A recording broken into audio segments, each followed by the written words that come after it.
guys, Veggie Gamer back, and we're back to doing, Ufty Purpose, Kaboo and Testarosso, Veggie Gamer back. We're back to the book clubs, guys. It's that time of year again, guys. Season good cheer and goodwill to all men, or wherever that they say and everything. It's a lovely, lovely time of year where we all come together and cover flesh, blood, and bones, and Death Eaters. Wow.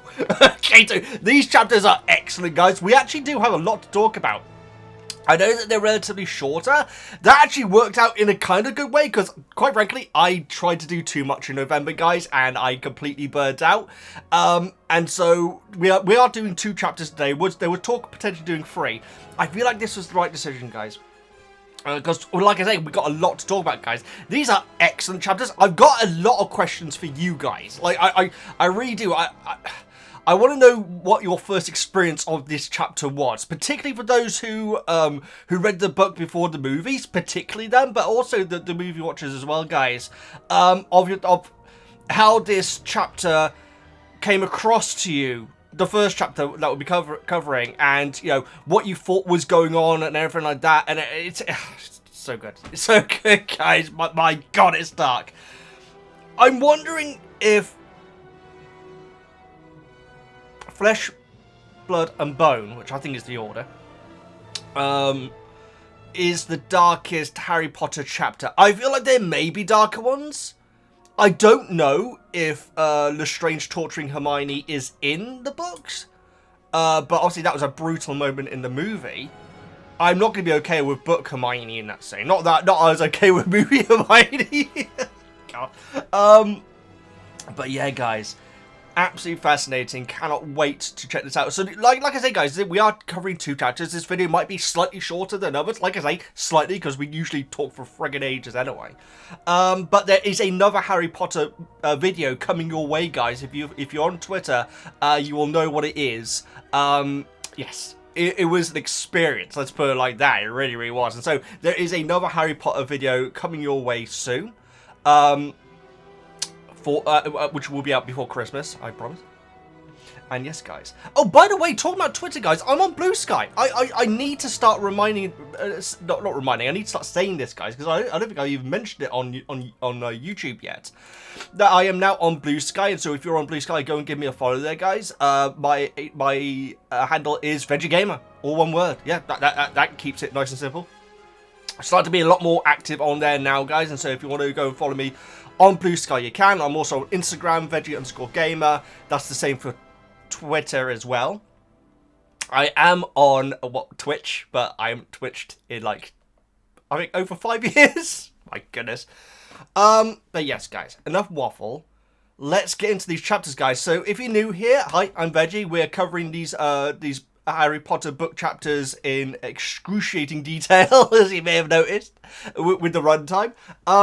If you get to the end of this one and there's no more free ones on YouTube, guys, you can back the Patreon for as little as you want, literally just $1, and get access to everything that's on there. And you'll get 2 more full Harry Potter book review episodes, which tends to be an extra 10 hours. And so if you want to do that, you can. You also get access to the movie poll. There are currently 2 polls running at that moment, guys, a normal movie and Christmas movie. After posting the Christmas poll, I was seeing the comments coming in, and I was thinking, it seems wrong for me to only cover one of the 25 options that are there, you know. So I don't know exactly what we do. We might move the normal poll movie until the new year, and then cover maybe a couple of Christmas movies. I don't know, guys. If you got any thoughts on that, let me know in the comments. But either way. Yeah, so the Patreon is there. Oh, actually, I need to do that. Hang on. There you go. Book club. And so, yeah, of course, yeah. So in the book club, guys, you get to leave your comments on the chapters, and I read those comments out and give you my thoughts on your comments. It could be questions, it could be thoughts, it could be ideas, theories. And it's a lot of fun, guys. It's my favourite part of doing these book clubs. And so, without further ado, guys, like I say, Merry Christmas. Let's cover Harry Potter chapter 32. Just get the order up. Flesh, Blood, and Bone. Happy days. So as always, thank you so much, Jonas, for the wonderful side panels, and thank you so much, Max, for the summaries. Chapter 32, Flesh, Blood and Bone. Harry and Cedric land in a strange place, confused until realising that the cup was a portkey. As someone in a hood approaches them, they pull their wands. They hear the words "kill the spare" as Harry's scar begins to burn and Cedric is hit with a killing curse. Harry is dragged and bound by the man in the hood, Wormtail, to the tombstone that reads Tom Riddle, with something baby-like wriggling at his feet and the ropes. Wormtail then throws the creature into the cauldron and performs a spell using bones of the father, flesh of the servant, blood of the enemy, to which he cuts Harry's arm. A mist flows from the cauldron and Lord Voldemort rises again. Thank you so much for the succinct, is that the right term? I mean, this is the great thing about this chapter, guys. So yeah, thank you so much for the description, Max, and thank you so much, Jonas, for the side panels. So the brilliant thing about this chapter, guys, is that it is lightning fast. It is this. When I saw the run times of the chapters, I was thinking, okay, that's kind of odd how they're going to be pacing this. It completely made sense, guys. The panic that you feel with this chapter is incredible. I got to point out, Max does say how Wormtail throws the creature into the cauldron. In the movie, he sort of like unravels the rope, and Voldemort does like a 360 before landing a 480, I should say, into the cauldron. It's amazing. It could have done it a little bit more calmer. But either way, brilliant chapter. There's no real point in comparing straight away, because quite frankly, the movie does a great job as well. There are definitely differences, which I think make the book better. But quite frankly, and you know what? There's a couple of differences in the movie which I quite like. Quite frankly, we'll get into it, guys. Obviously, my notes are relatively short on this, but let's get straight into it. So Harry collapses because of his injured leg. As soon as they use the portkey, brings back the leg injury straight away, which is obviously missing in the movie. In fact, Harry is right up to his feet, whilst Cedric is still completely flat out in the movie. In the movie, when Cedric gets up, I remember, my memory of the scene was how Cedric seemed quite happy in the weirdest way. But now that I've rewatched the scene, as I always do whenever doing these reviews, he's amazed at the fact that the Triwizard Cup was a portkey, which I presume means at that point he still thinks that this is part of the task. Because in the book, he actually says to Harry, "Did anyone tell you that the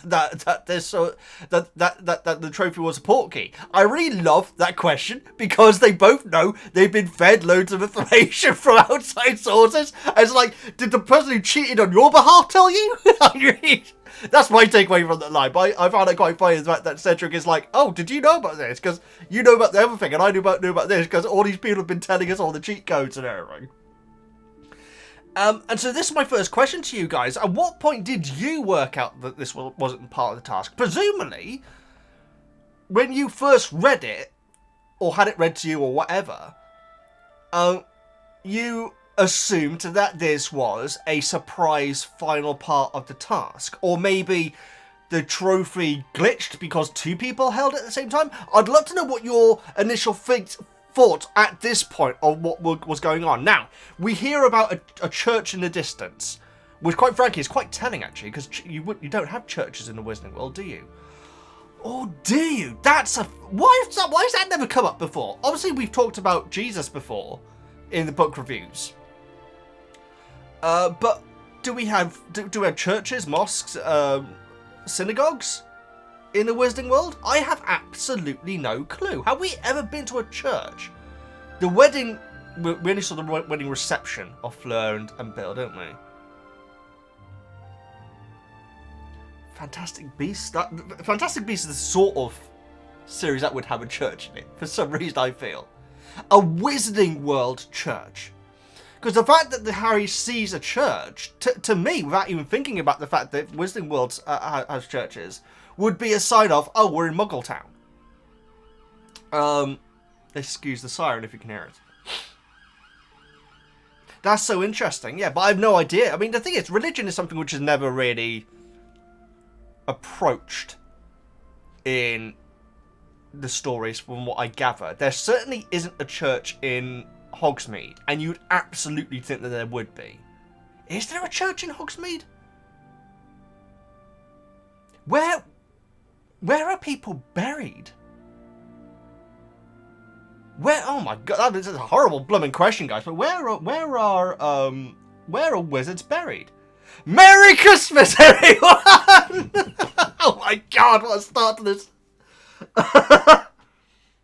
Oh, they were all... I don't even really want to think about it, quite frankly. But yeah, that's never really dawned on me before. But the fact that Harry spies the church, is that a very, very subtle hint to the reader where we are right now? It does say that he sees a church. He sees a grand house. He can make out the outlines of a grand house in the distance, which is there to say he doesn't remember it from his nightmare. Whereas on in the movie he immediately remembers, and then he sees the Tom Riddle headstone, which, my goodness, in the movie is different. I like it though. I like it. That's the thing, because that is a Muggle's grave. I had never seen a Muggle's grave like that, guys. That's actually very true. Tom Riddle's grave is a Muggle grave in a Muggle church, in a Muggle village, in a Muggle country, in a Muggle world. Continent, world, galaxy, universe. Anyway, so why the heck does it look so metal in the movie? That's interesting. It really shouldn't, guys. It really shouldn't. This is Muggletown. So that headstone. I mean, I've seen grand headstones, guys, but not like that. That's extreme. It's like Delboy Rodney's mother. If you watch Only Fools and Horses, you'll understand the reference. Cause Barty Crouch and Slughorn. And very briefly Lupin as well. Like extremely briefly Lupin. Yeah. That's kind of crazy now I think about it, because I don't mind it in the movie, guys. And like, you know, when, spoiler alerts if you don't know what happens in this chapter, when Wormtail ties Harry to the headstone basically grabs Harry, and it actually looks really cool. I quite like that. But it's a Muggle's headstone. You wouldn't be allowed that in a blooming graveyard. Seriously, there are rules around what you can have on headstones, you know. Especially back then, you'd think you wouldn't get something like that. And so yeah. That is not a Muggle's grave. That is a wizard's grave, if anything. Anyway, unless Voldemort told Wormtail to make it more grand, maybe. You can always do this sort of thing, guys, with sci-fi and fantasy. Harry barely sees the house, so he doesn't recognise exactly where it is in the book, which adds to the confusion. I think it really does. In the fact that Harry is like, God, I really don't want to sound like I hate the movie, guys, because I really don't. And this scene is great in the movie. It is great in the movie, guys. Sure, you can prefer the book version, but I don't think anyone thinks that the movie scene is actually bad. I guess we'll find out in the book club. But Harry is like, where are we? Looks around, sees the headstone, instantly remembers where he is. Of course, the church yard is where old Sykes lived, isn't it? Sorry, guys, I still call him Sykes. Frank, was it? I think it's Frank. Oh, Frank, ignore me. Right. When did you work it out? Yeah, I would love to know exactly when it was you realised where we were. Where we are, I should say. When you were first reading the book or whatever. At what point? Was it when the hooded person carrying the bundle came over? Was it when we finally see that it is Wormtail that's tying Harry? Is it that Avada Kedavra? That's probably the one, isn't it? That's probably the one. Maybe. Either way. But yeah, how long you thought it was a task as well, I'd like to know. So yeah, Cedric says to Harry, did anyone tell you that the cup was a portkey? And in the movie, he's like, he looks kind of like happily impressed with the fact that it is a portkey, which is quite cool. It adds it's a nice little character moment because it sort of shows that he's, for a Hufflepuff, quite brave, and is kind of still enjoying the whole Triwizards tournament to an extent.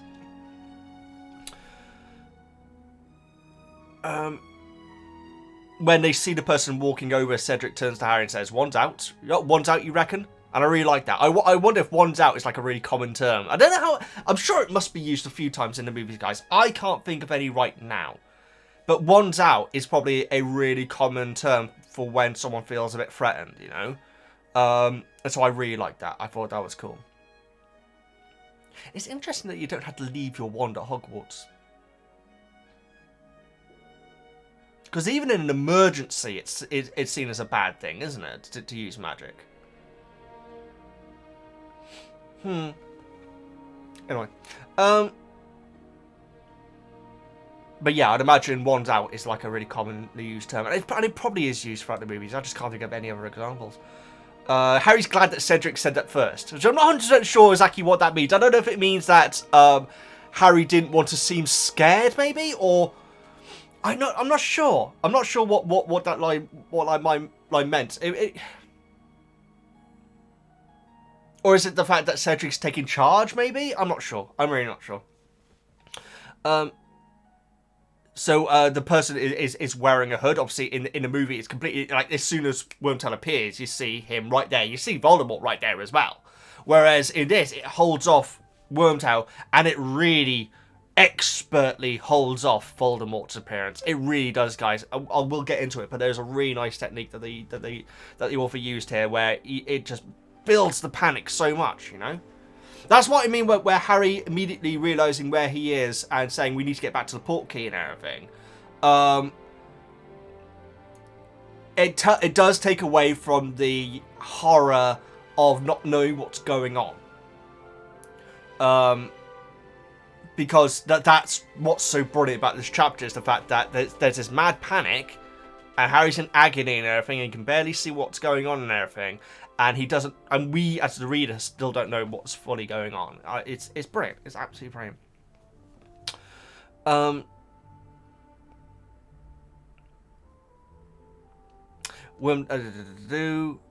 Harry's scar bursts the worst pain that Harry's ever felt. And we get the line "kill the spare," guys. I wasn't sure if it's actually going to be in there. It's quite weird. It's quite a weird term, isn't it? "Kill the spare." I mean, I get it. It's like, I don't know.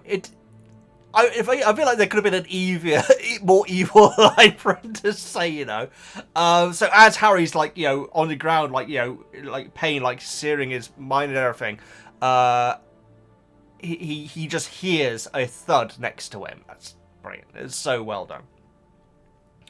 Whereas in the movie, you see Cedric like do like several flips and everything. It's so much more powerful. The fact that we don't see it, we just hear it. That's like, you know, quite terrifying. Oh god, it's a good chapter, guys. It's a good chapter.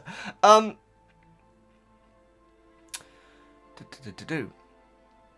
it's brutally fast and just out of nowhere when it happens in the movie. In the book, sorry, my goodness. So Wormtail is tying Harry to the headstone. I was a little bit confused if he was using magic or rope. It does turn out that he was actually using a spell, but at first it does say that he is manually doing it, I guess you could put. Harry like struggles and Wormtail strikes him. I think with like the side of his hand or something like that. Which is one of those moments where you just weren't going to get that in the movie. I think you could. I feel like you could have done. But it's little moments like that, and for some reason, my mind instantly went back to Dudley getting hit by Mr. Dursley. Come on, Veggie. Oh my goodness, my mind's gone. My mind's gone blank. But yeah, how that was like such a that moment in the book changed Dudley in the movie and in the books forever for me. It really did, guys, and that was early on. I've never looked at Dudley in the same way ever. I feel like to an extent I've always thought, well, he's kind of a victim here, but of his parents. Oh my God, Veggie, What is Mr. Dursley's first name in Harry Potter? Vernon. Jeez, sorry guys. What the heck? Both V's, of course. Never trust a V, guys. Never trust a V. Don't remember that.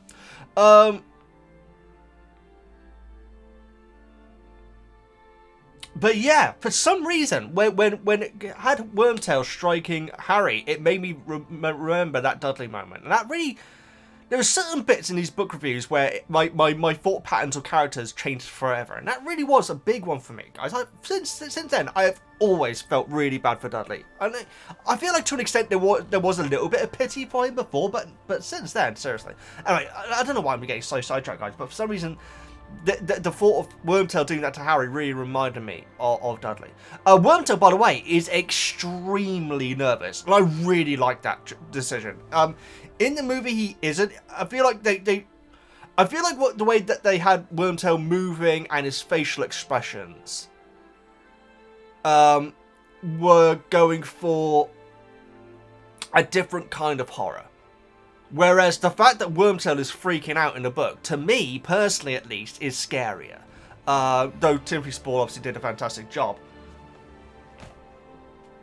And Timothy Spall, guys. By the way, in the other Harry Potter video, which I mentioned earlier on, I do retell the Timothy Spall story. So if you haven't heard it, check out that video when it gets posted. Ah, God! What a great actor as well, guys. I saw him in something recently, actually. It was certainly not a light-hearted thing, but he is such a good actor. He really is.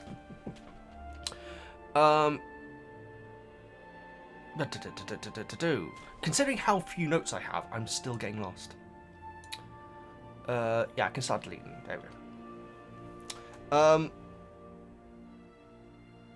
Harry doesn't want to see what's in the robes because whatever's going on, because all he can do is look forward because of his predicament, the fact he's getting tied to this headstone, and he looks down and he like says about how he really doesn't want to know what's inside the robes because whatever it is starting to writhe a bit more and more, and we keep on revisiting that throughout this scene. It's so good, guys. It's so good where Harry's in agony, sees what Wormtail's doing, robes, cauldron, and then it just keeps on cycling through those over and over again in faster, faster pacing, and the robes are getting more and more agitated.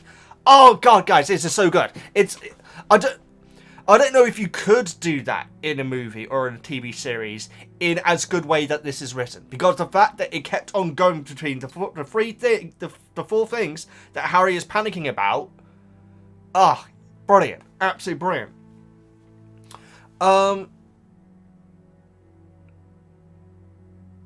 So we hear that Nagini is gigantic. Now, am I an idiot, guys?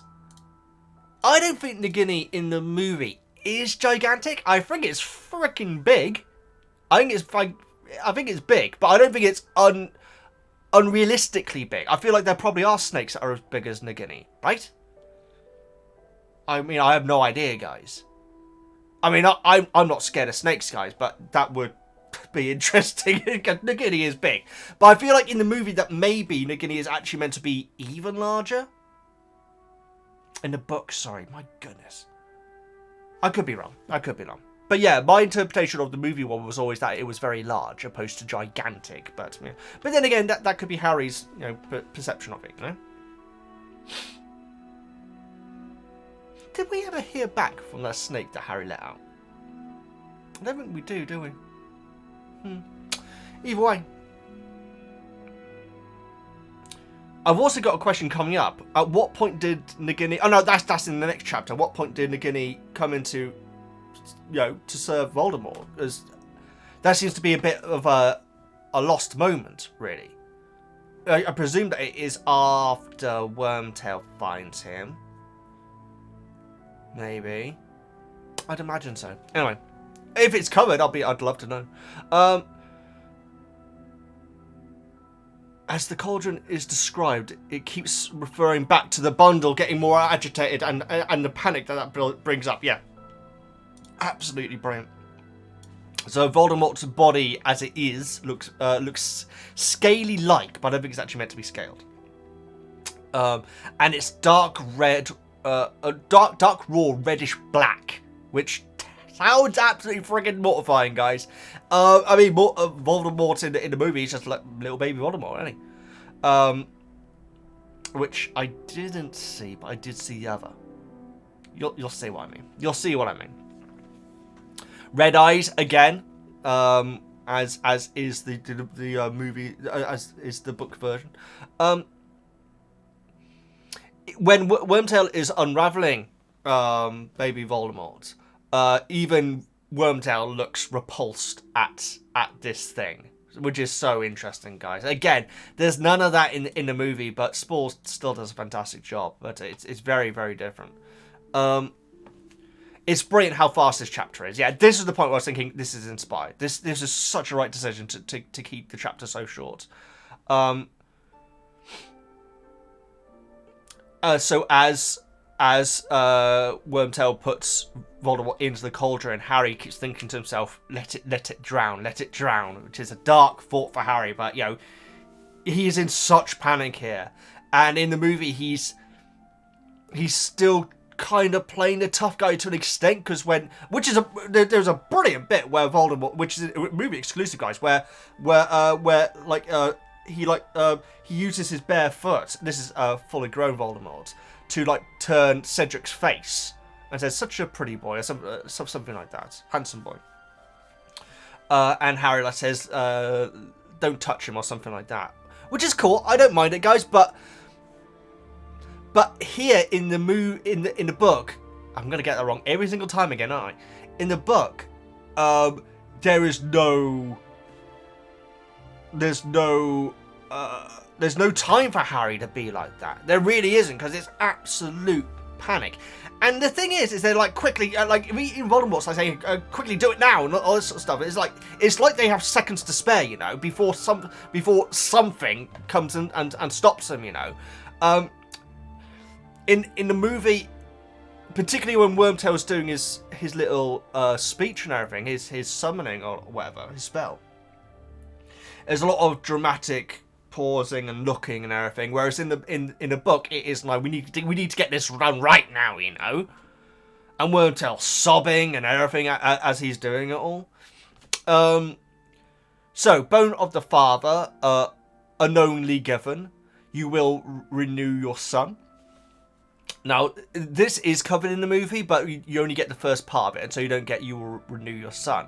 Flesh of the servants, willingly given, you will revive your master. Now, in the movie, it says willingly sacrificed.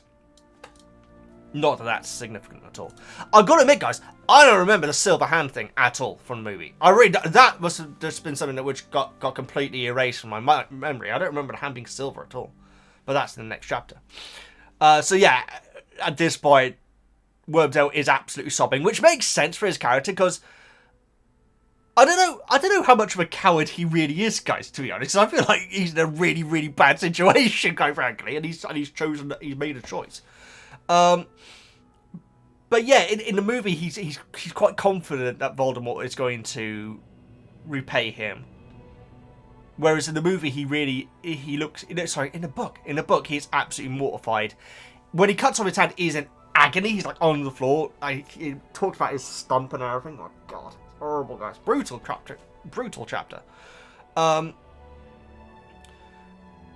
again, in the movie, it's like this, like, kind of drawn out thing and everything. You know? He screams as he cuts his hand off.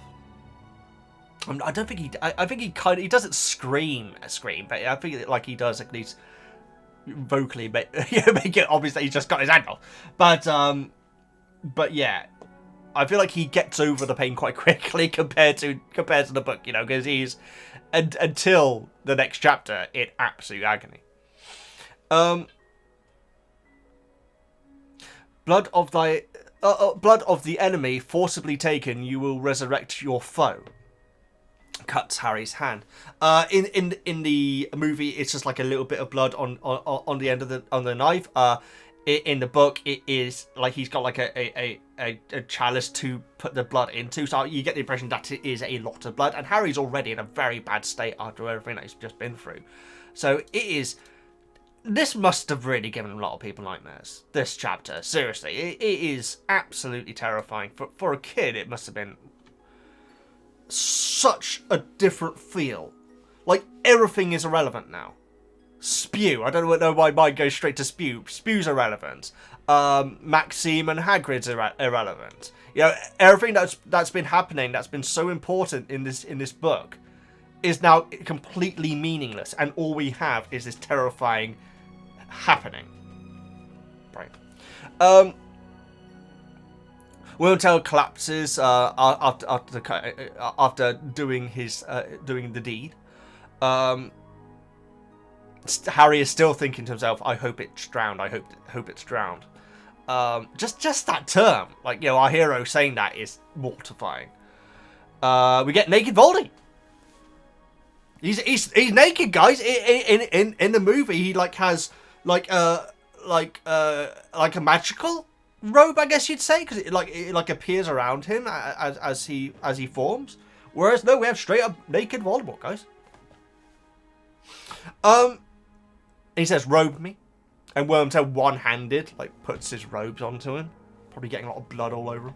Oh god, guys, it's brutal. My god.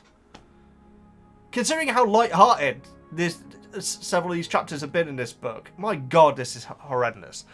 And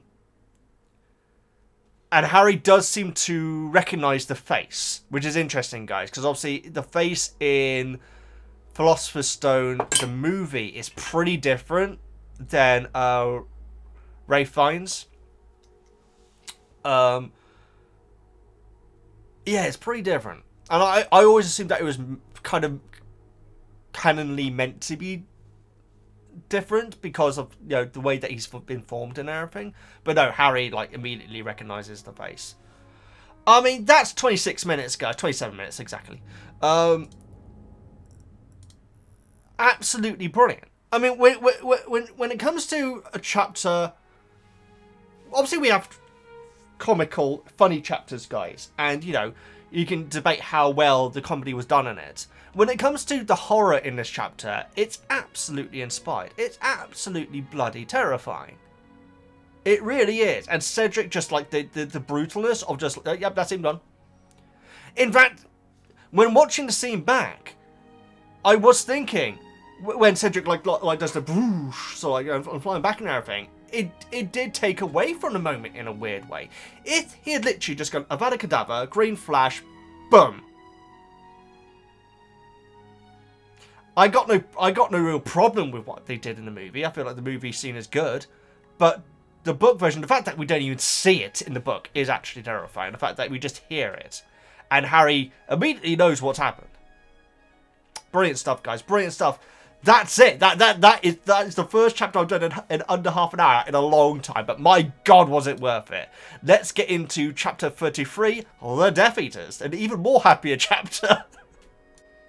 There is one bit in the movie, which is just after this chapter, I admit. So it's not really relevant yet, which I still find quite funny. It's when Harry's on the ground and Voldemort's trying to get him up to duel, and it's just the way he says, "Help, Harry, help!" Just the way he says it's really funny to me, despite the fact that the scene is terrifying. Ralph Fiennes is a fantastic actor, he really is, guys. But just the way "Help, Harry, help!" I just find it funny. I don't know why I find it funny. I only mention it because I've just watched that scene, obviously, to do these notes on. Thank you so much for the side panel. Thanks so much, Max.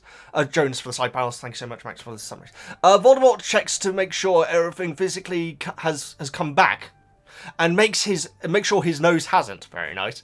He then grabs a Wormtail by the arm and touches the dark mark with his wand. Curious how many Death Eaters will return. I really like that. I really like that about this chapter. Voldemort begins to tell Harry about his parents when slowly but surely people start to show up at the ceremony wearing their Death Eater uniforms. After giving Wormtail a new hand, and calling out a few Death Eaters by name, Voldemort goes off on an amazing dialogue. This includes the plan involving a faithful servant at Hogwarts, how he was defeated, his attempts to return in the Philosopher's Stone, and finally Wormtail discovering him in the forest and setting the plan to return in place with Bertha Jorkins. That's that bloomin' mystery solved, isn't it? Now that he has used Harry's blood in the spell, Harry's mother's protection no longer works, and Voldemort tells Wormtail to untie Harry. Thank you so much for the summaries, Max. Thank you so much for the side panels, Jonas. So yes, another brilliant chapter, guys, and this really is... This is... I mean, it's Exposition 101. We are finding out a lot of our questions here, but then again, we're getting more questions raised. My question to you is, book readers, because I don't think he mentions it in the movie.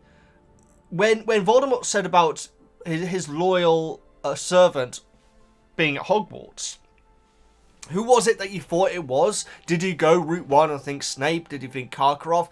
Or was there someone else that you were suspicious of? I'd love to know, guys. I'd love to know. But that is a big line right there. And obviously, Harry wants... And if he gets back, he's going to be telling Hermione and Ron all about that one. Voldemort force pushes Wormtail into the headstone. I'm not exactly sure why. But he uses... I guess he might be, trying out his powers. Everybody, pushes Wormtail into the headstone. Wormtail then asks for what Voldemort had been promising him. Voldemort asks for his arm, but when Wormtail puts out his stump, he says the other one, and then touches the dark mark. Yes, this line here, which Max mentioned. How many will be brave enough to return when they feel it, and how many will be foolish enough to stay away? I love that line, guys, because the thing is, there is kind of joy behind it, and it probably is out of bitterness, but there is a joy of whoever's gonna show up, I'm gonna be giving an earful to, and they got 13 years of repaying to do, but you don't want to know what's gonna happen to the people who don't return. I thought that was such a cool line. I really do. That absolutely should have been in the movie, in my opinion, because it just says so much about his personality and how powerful he is, how scared people are of him, but also how bitter, and because he is bitter about the way that how the devotees have forsake him, I guess you could say, and he does go into that in the movie. He absolutely does, but we get so much of it here though. So yes, Voldemort starts to tell Harry about where they are and the headstone and his father, and refers to his father as a Muggle and a fool, and he says that they're just like Lily, but both have their purposes, which is horrible. It really is. And the great thing, I mean, the thing is, at this point Harry is gagged as well, so he can't say anything back. I think he's gagged. Yeah, he is. Because if he'd said that line in the movie, then Harry would have said something, back when he brought up Lily. But there's none of that because there's no time, and Harry is completely lost at this point. It's amazing. This is the first time that we found out that Voldemort was half-born, right? I'm pretty certain. Oh, have we heard it before? I feel like we may have done, but I really can't remember when though. But yeah, this is the first time I remember it, anyway. It turns out that Voldemort killed his father. Again, I mean, when I was listening to that, I genuinely didn't think I even knew that. How? You wonder. I mean, the thing is, it wouldn't have to be the killing spell. It could be any spell, really, couldn't it? Because against a Muggle, and so that's fascinating to find out that happened. Because, like I say, I don't think I've ever known that. If you've told me it before, guys, I apologise. And if it's covered in the books before, I apologise. But I'm pretty sure this is the first time I found out that Voldemort actually killed his father. It turns out that the mother was part of the village as well, which is very interesting. It would have been cool if she could have been mentioned as being like a strange person at the start of the book, without saying who it was or anything. Unless she was. I don't think she was though, because it's all about Frank, wasn't it? But yeah, she was a local. Her father left her as soon as he found out what she was. Don't know how that came about, quite frankly. But that would have been after she was pregnant as well, which is kind of crazy. They weren't married. Well, no, they must have been married, because he's called Tom Riddle, isn't he? It's brutal that he had his father's name, considering as well. And no wonder he wanted to change his name or have a different name. You know, we're learning so much about his personality in this chapter, guys. It's brilliant. Not just his plan, but his personality. It's absolutely amazing. So yes, he was put in a Muggle orphanage.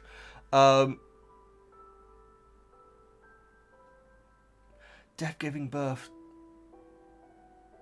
Oh yeah, so people dying giving birth in the Wizarding world, you'd imagine is probably a rarity. But then again, when it comes to stopping death and everything, I do feel like the rules are a little bit more strict on you can't really do that. And so you'd imagine that death during childbirth is rarer, in the same way that Slughorn doesn't understand what a dentist does. But yeah, obviously it does still happen though.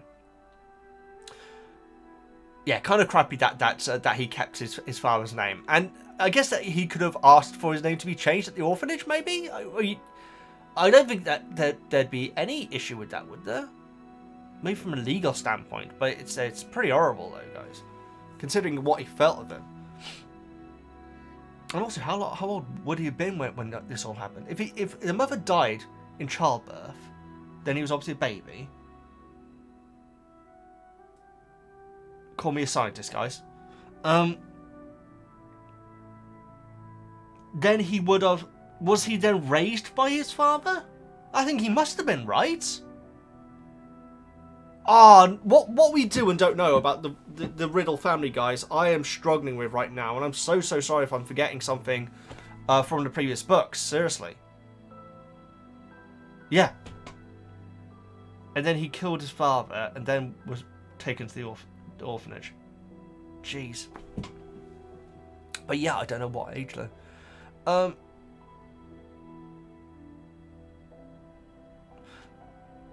So Voldemort presumably resents the name Tom Riddle, and hence Voldemort. Although I do still feel like it's funny that it is I am Lord Voldemort, you know, in the thing. He sees the Death Eaters as his true family, because he says now my true family will return, which is so interesting that he sees them as family, guys. That is amazing. I don't know if he's being hyperbolic there, but if not, like the fact that he sees that he does have affection for his followers. Sure, he is cruel to them and everything, but there is this sense of, yes, this is my real family. Absolutely brutal. The Death Eaters are shook, guys. They all start kissing his robes as they return. They're in like a circle, but there are spaces for specific people, which is so interesting.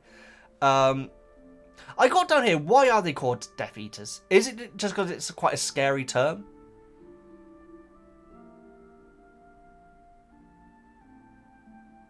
It's like that very famous Mitchell and Webb sketch where they're like two German Second World War generals or something, and they've got like the skull symbol that a lot of the SS had and everything. And David Mitchell's character says, like, I've been looking at our logo and it's a skull. Are we the bad guys? You know, it's a very funny sketch. It's a very, very funny sketch. And again, you'd think that Death Eaters know that they are the bad guys. And the Death Eaters don't feel like they are good people. Right? I presume. Or maybe they don't. Maybe there is another reason why they're called Death Eaters. I have no idea. But yeah, you'd presume that they know that they're the bad guys with a name like that. Are they all male? I've got down here. Now, I think in the book, all the ones that are revealed are. I think it doesn't specify any female ones anyway.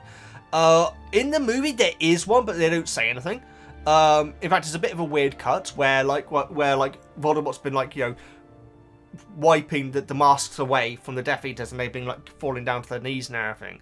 And then it has like a female Death Eater who's just like that, and then it cuts to everyone except for Lucius being on the ground. So it's a bit strange, but there is a female in there though. I like that. I like in the movie how he's like, you know, saying their names and like wiping their mask away and they fall down and everything. I think that's actually really cool. It's sort of like "You're no son of mine" sort of thing, you know, which is a line in the blooming movie, isn't it? And the book, of course. Jeez. But yeah, not in this scene, obviously. But yeah, I do like that decision in the movie, actually. I thought that was really cool.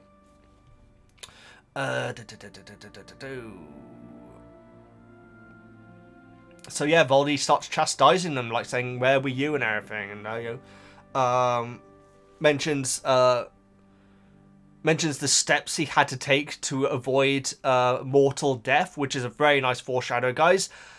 That certainly wasn't in the movie, I think. I'm pretty certain that line is not in the movie, but that is obviously a huge foreshadow to, you know, the future books. So I really like that, the steps that he had to take to avoid death.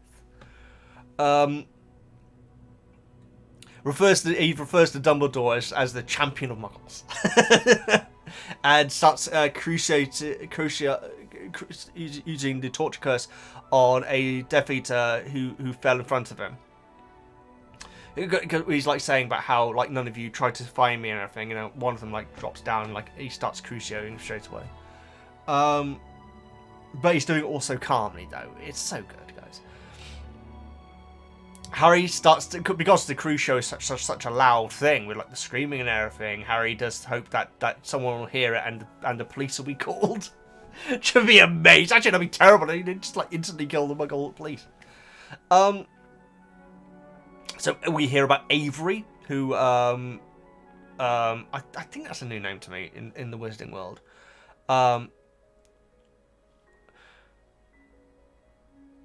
Voldemort does fix Wormtail's hand, and it's a silver hand. It is. I also got down here is that the hand which was missing the finger. It was, and so Wormtail is now back to full 10 digits. And yeah, like I said, my note down here is like silver hand. That's interesting, but yeah, it's silver hand in the movie, guys. For some reason, that completely lost my. I completely forgot about that. I'd be very interested to see if that is the case in future movies, as well. I presume it's there for the rest of the movies, but yeah. His hand being silver, I didn't remember that at all. It makes sense, guys, because I was kind of thinking, couldn't they just use a spell to make Tom's body come back and everything? But no, to be really Silver Man. Silver Surfer, of course. Or Team 1000. So then Wormtail also starts kissing his robes as well. We hear how Lucius, which is obviously a big reveal that Lucius is there, Voldemort says that he hears that Lucius still enjoys torturing Muggles, which is fascinating, guys. The fact that that's still going on is freaking brutal, in fact. Unless he is specifically referring about the World Cup, he could be, because Voldemort has heard about the World Cup. Obviously, it would have happened in the Daily Prophet.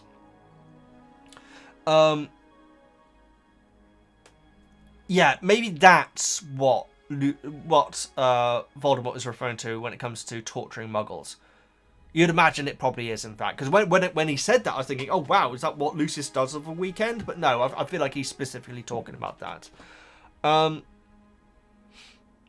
Apparently, Lucius legged it when the Dark Mark appeared at the World Cup. Again, I'm not 100% sure how Voldemort would know that detail, or maybe it's the fact that he wasn't called. He didn't go towards it. But then again, Death Eaters aren't meant to go towards it, are they? I don't think. Obviously, when Voldemort calls them, they are. But when there's a dark mark, oh no, yes, they are meant to go towards it. So yeah, he obviously just didn't go to it.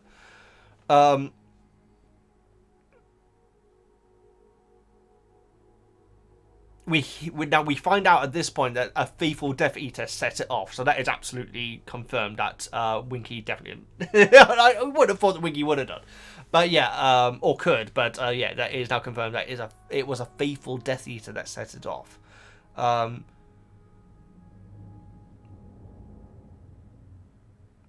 I still don't know if it is thingy. What? Yeah, so, yeah, at this point, I do wonder how many people you were suspecting at this point could have been it, guys. Bagman, I guess Crouch to an extent, maybe. I mean, there's so many options here. And obviously, they all then appeared right there, didn't they? And so, but obviously, you then have Snape, you have Karkaroff. You do have, you do have Moody, but was anyone suspicious of Moody at this point? I'd love to know, guys. If so, well done. There's a space for the Lestrangers, which are 2 guys. Very interesting. There's 2. Very, very interesting. Voldemort says about how when they break the Strangers out of Azkaban, then they'll be, you know, rewarded beyond their imagination. And says how the Dementors are the natural allies of the Death Eaters. Now that's obviously just their approach to. I guess their just cruel approach is what makes them the natural allies, I guess. He's going to unbanish the Giants, which is very interesting, guys, because that really puts over Ron's worry of finding out that Maxime could be half giant. You know, because he was like, oh wow, okay. That really did knock him back, and I feel like as readers, we're meant to think, oh, Ron's being a bit prejudiced there. You know, he's from a different world, literally. But this is confirmation that no, giants are actually really bad. Generally, we hear about Magnier,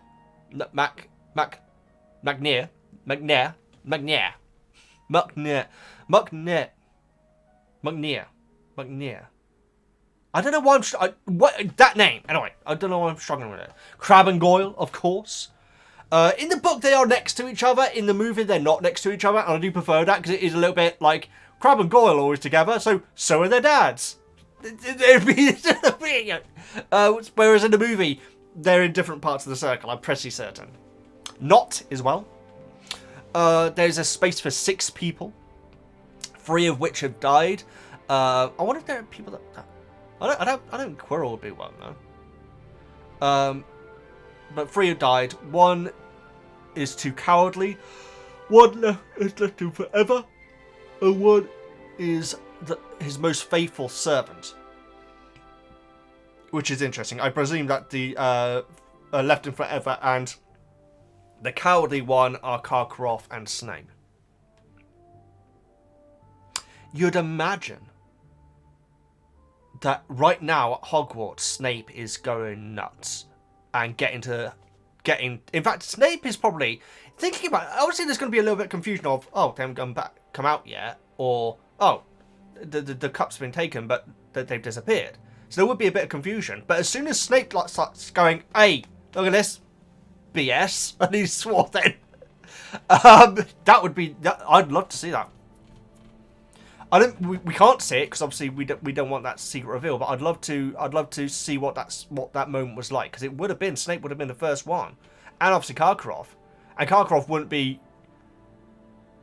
Well, maybe Karkaroff would. No, he probably wouldn't be. I was going to say Karkaroff would be like, hey everyone, look at this. But no, Snape would absolutely go to Dumbledore and say the S is hitting the pan, on the fan. Yeah. It'd be very cool to see that moment.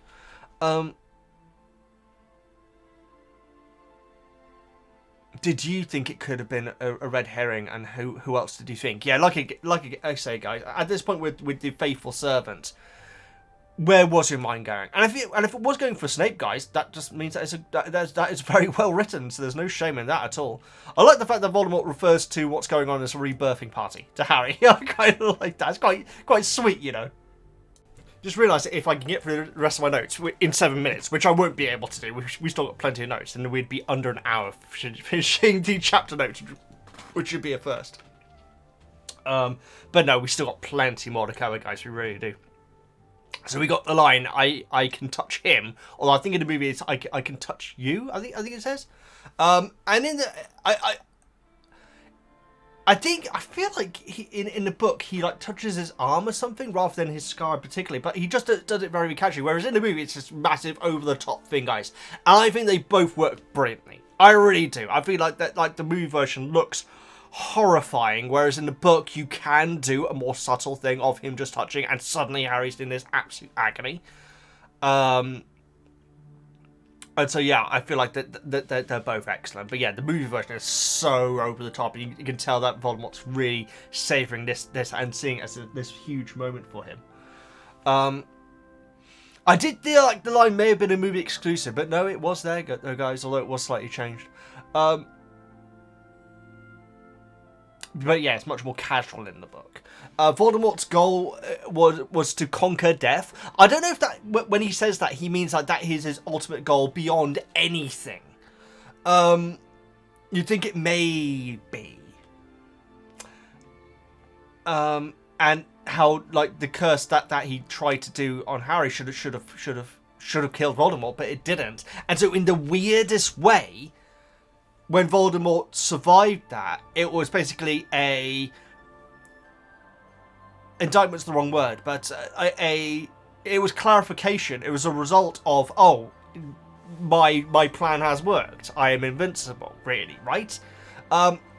Sure, he isn't technically invincible because you know what happens can happen, but he's well on his way to it. And so it does say how. In fact, he's like saying like how oh, everyone thought that night that Harry defeated me and all this sort of stuff, and I mean he's really playing it down, like saying, no, I was fine. I was just he did say he was fine. He was absolutely horrendous, but he was like saying that how he was actually really happy that it happened. Actually, this is what I mean, guys. And I mean that sarcastically if you're just listening to this, because I did a face. This is such, because Tom is a prick. He is, guys, and that's what. Okay, I wouldn't call Darth Vader a prick. I wouldn't. Maybe in the prequels, but Darth Vader in the original trilogy is not a prick. He's an evil piece of garbage, guys, but he's not a prick. Whereas Tom is a prick. You know, the fact he's like saying, well, actually, I wanted to get hit by it, actually, so it doesn't matter. Oh, this is so good, guys. We're learning so much about Voldemort's character right here. We really are. And it isn't just that he's like this maniacal villain who needs to be defeated. Oh, I'm so shiny. He's this petulant prick. I just keep on saying it, guys. Keep on calling Voldemort a prick. Yeah, I think this is so fascinating. He couldn't use his wand in the state that he was put into. I've got down here, I can't remember her name, but the Gryffindor friend from Hogwarts Legacy, she said that you don't need to use a wand, but in the culture of Hogwarts and you know and that part of Europe, I guess you'd say, it's seen as the thing to do, because she doesn't use a wand, does she? I don't know how much that really scans with the law, because Voldemort can't do anything because he hasn't got a wand. Well, he can't do what he needs to do because he hasn't got a wand. So obviously some things you do need a wand for. But obviously Harry was doing magic by accident, wasn't he, before he got a wand? Willing himself second by second to exist. I loved that line. That is so good. It's freaking brutal, guys. You think about how little Voldemort is at this point, just to the point where he has to will himself to exist second by second. Amazing. I've got down here, guys, and this is the last chance I had on making a prediction, and I got it wrong. I've got down here, was Bertha a Death Eater? Because she could have been, guys. It's a big secret thing, isn't it? So obviously that turned out to not be the case straight away. We found out that Voldemort was able to inhabit animals in the same way that he did with Quirrell. but they're not really suited to it, and apparently it greatly shortens their life as well. You wonder if that was the same for Quirrell as well. I presume it is, guys. That and I don't mean that sarcastically, because obviously he ends up getting killed, but how Voldemort being a part of Quirrell would have shortened his life significantly if he had lived out his days with Voldemort there, like on the musical.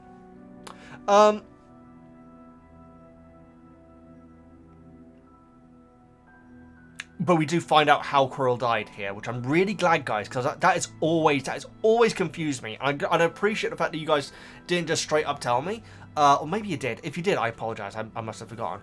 But yeah, we'll get to that in a second. What good would have the stone done, Voldemort? Yeah, that's what good would have having the Philosopher's Stone would have that done for Voldemort? I don't, because the stone doesn't make you invincible. It makes you immortal, so it makes you not die of old age. So, but Voldemort can't die of old age because of the Horcruxes, right? I presume not. I presume not. And so I'm not exactly sure what good the stone would have done, even if he had it, to be honest. We find out that the servant died when Voldemort left his body. Now, obviously, that's talking about Quirrell, guys, which is very, very interesting, because since the Philosopher's Stone, I've always been confused on how Quirrell died. Because I was just like, well, he was just in agony. Sure, in the movie, he bloomin' turns to ash for whatever reason, but in the book, from what I gather, he's badly injured, but he's still alive. But no, when Voldemort left his body, then it obviously, I guess, took a bit of Quirrell with him, enough to actually kill Quirrell. And so, yeah, that's been a long time coming. That's been a long time coming to find out the mystery behind that, because I've always been wondering exactly what happened there. So that's what happened to Quirrell. Wormtail returned to Voldemort because he was outed from because it's never really dawned on me, guys, but the reason why Wormtail went searching for Voldemort was because he'd been outed as Scabbers, sorry. And so at that point he basically lost all sanctuary and had to go and own up to his former master and everything, and so that's very that has never dawned on me. It's always seemed a bit murky, in fact, the reason why Wormtail went off to Voldemort to me, but that's good that is now explained, which it makes a lot of sense. Turns out that Wormtail could talk to rats. I didn't know that was a thing of the Horcruxes, guys. Does that mean that Black is able to go around talking to the doggos? Oh, I'd love that, guys. That'd be amazing. That would be absolutely amazing. I wouldn't want to talk to deer or stags. Not particularly, not really. You'd think they'd all have the same thing to say. Rats would have a lot to say, you'd imagine. But doggos is definitely the best. Does that mean that McGonagall can talk to kitties? Presumably. But yeah, I never knew that was a thing though, guys. My goodness. We do find out that that snakes were Voldemort's animal of choice when it came to inhabiting, apparently, which is so blooming typical. He stays on brand, doesn't he? He blooming stays on brand. But yeah, Wormtail being able to talk to rats, that's a revelation, guys. I never knew that was a thing with Anna Maggie. Had stopped on his way to Voldemort, it stopped at an inn, which is quite an image, guys, and Bertha just happens to be in there. What a blooming chance, guys. But yeah, if coincidences didn't happen, that'd be even weirder. Yeah, bumps into Bertha and like convinces her to go for an evening stroll. Crazy. And blooming overpowers her. It's horrible. Just hearing about this is horrible, guys. But yeah, overpowers her and Voldemort with convincing gets her to basically tell them everything about the Tri-Wizard Tournament, told him about the faithful Death Eater. Now that's very interesting. Bertha told Voldemort about the faithful Death Eater. Or told him of the faithful Death Eater. Oh, of course, it would have been who would have gone to prison. But that would mean that Bertha would know whatever happened when Barty Crouch's son died. That's very interesting. I'm guessing that's going to get covered. Because that would suggest that Bertha knew that there's more to Barty Crouch's son's death. You'll notice I'm using that term, guys. I still want to avoid using it until we find out. You know? Yeah, that means that Bertha would have known. Wow. Right? Or maybe I'm wrong. I feel like I'm right. Or at least someone that she knew of. But the fact that it's a faithful Death Eater, I mean, why would she tell? She would say, "Oh yeah, he died in Azkaban," surely, right? Unless we're talking about someone else. Maybe we are talking about someone else. I think I may have got my wires crossed here. Voldemort refers to Wormtail as a poor wizard. Now, I've never assumed that he was a poor wizard, guys. I feel like he may not have been as great as the rest of the Marauders, but to do Animagi takes a lot of skill, and presumably personal skill. It can't just be someone that an intelligent person can just teach to an unintelligent person. And so I feel like Voldemort's just being mean there to an extent, or comparing to him, he's a poor wizard. But Wormtail can't be that bad if he can turn into a rat now, in my opinion. Animagi surely requires some personal skill. Yeah, exactly. There you go. So it could just be Voldemort being mean, quite frankly, as is his wont. At what point did Nagini join Voldemort? Yeah, that's not really covered here. And I feel like if it was ever going to get covered, it would have been covered here, because presumably Nagini wasn't around before, during, and before the previous war. I guess she could have been. Actually. Yeah, at what point did they team up? Nagini and Voldemort. In my head canon, it's actually after Philosopher's Stone, to be honest. Yeah, I'll be interested to know if that's ever covered. Could have been any foe. Oh yes, that's right. So Voldemort says that Wormtail had apparently been trying to convince Voldemort to go with a simpler target. You know, it doesn't have to be your ultimate foe. It could just be any foe, anyone who's wronged you. You know, but Voldemort wanted specifically Harry because of the Lily's lingering protection, which is obviously poetic justice, but also quite useful as well. Consider if Voldemort's big thing is is to live forever or to not die, to conquer death, whatever he says. And you get Monkey, as a character from Arcane was also trying to do in a weird way.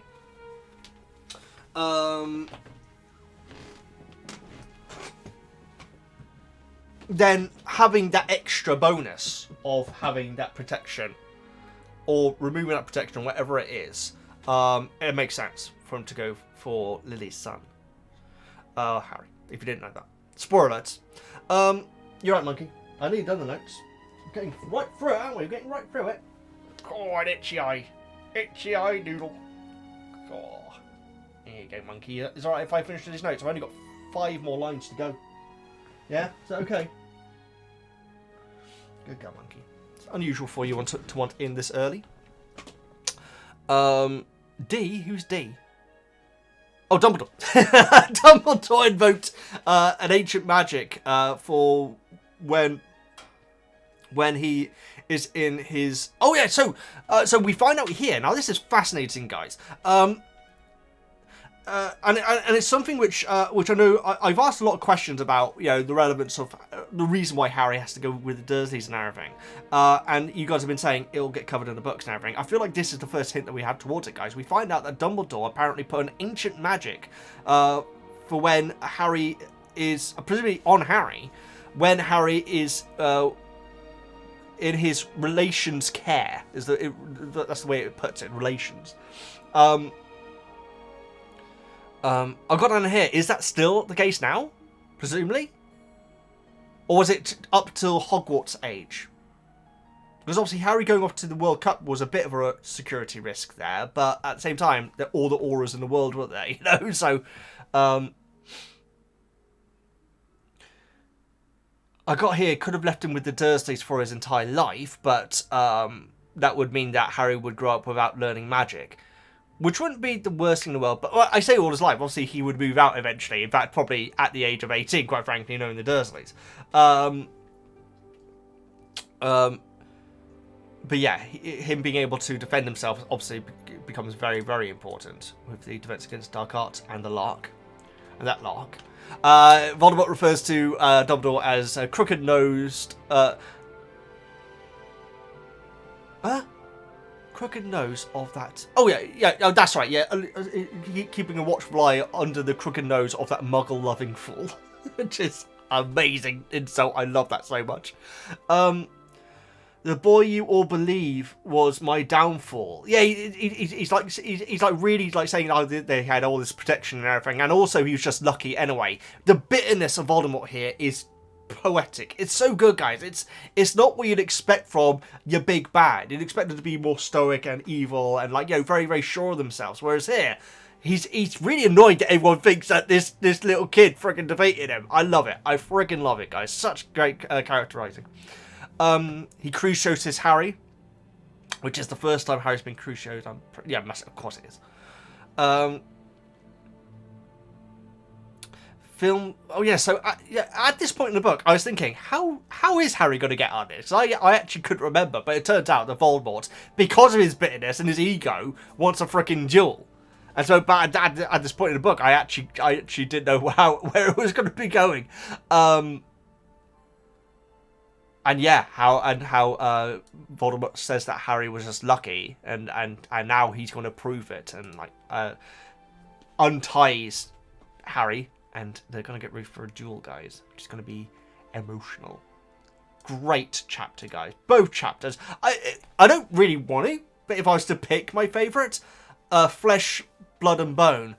The panic in that chapter, which just isn't there in the movie. It's a scary scene in the movie, guys. I'm not talking down about the movie at all, because I think the movie did a great job in that scene.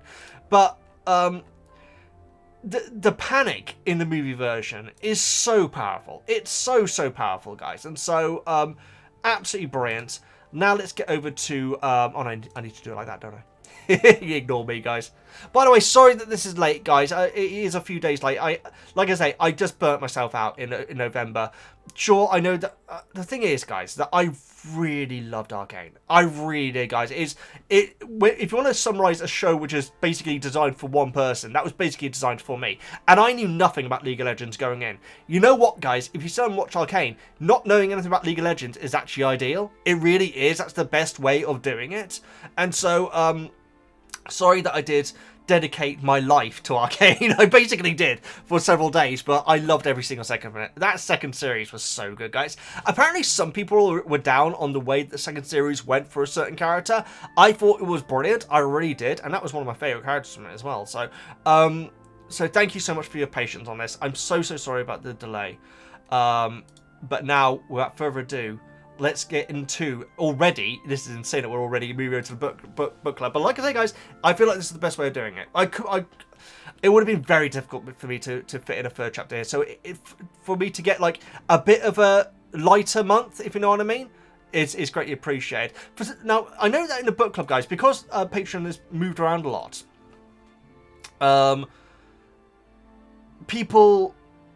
That's right. So people have been leaving their comments and then leaving another comment underneath, basically saying, well, someone's put Protego spoilers, which is actually quite fun. Oh no, I just opened that one. Balls. Because for some reason, comments first reply is now showing. Now, I appreciate the effort, guys. I really do. You don't really need to do it because, I mean, if you want to do it, carry on doing it. It's absolutely fine. The fact is, I'm not going to I guess actually, you know what? I guess there is a chance I could accidentally read a comment, but I think it is less likely to happen, though. So, but either way, I appreciate the effort, guys. It's you're looking out for me, and I really do appreciate that. Just moving down to the book club, just so get it ready. But yes, now let's move over to your thoughts on these chapters, and I'm really looking forward to... I'm hoping that a lot of you guys are going to be talking about the first time that you read this chapter, because, my goodness, I'm sure it was a trip. Let's move over to the book club. Seriously, it feels so weird to be doing the book club, the book club this early, guys. But again, I feel like it is definitely the right decision. So this is the book club, guys. This is where you're going to be able to post your own comments and thoughts on these chapters. It's the best part of doing this, guys. I love reading your thoughts on it. Like I say, like my thoughts on the chapters have been relatively fast compared to other episodes, but there are a lot of comments to get through, and so let's get over to it.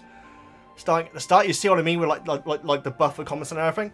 I do appreciate that, guys, and I guess there is a chance that I could accidentally. Is that the thumbnail from last time? I don't remember doing that. I guess there is a chance I could accidentally read a reply, but I don't. I appreciate. I appreciate the thought anyway. Oh, breathe, Veggie. Right. So let's get going, and we're starting off with Stephen. I believe we are. Stephen. Hi, Veggie and Woozle. She's gone now, isn't she? Chapter 32.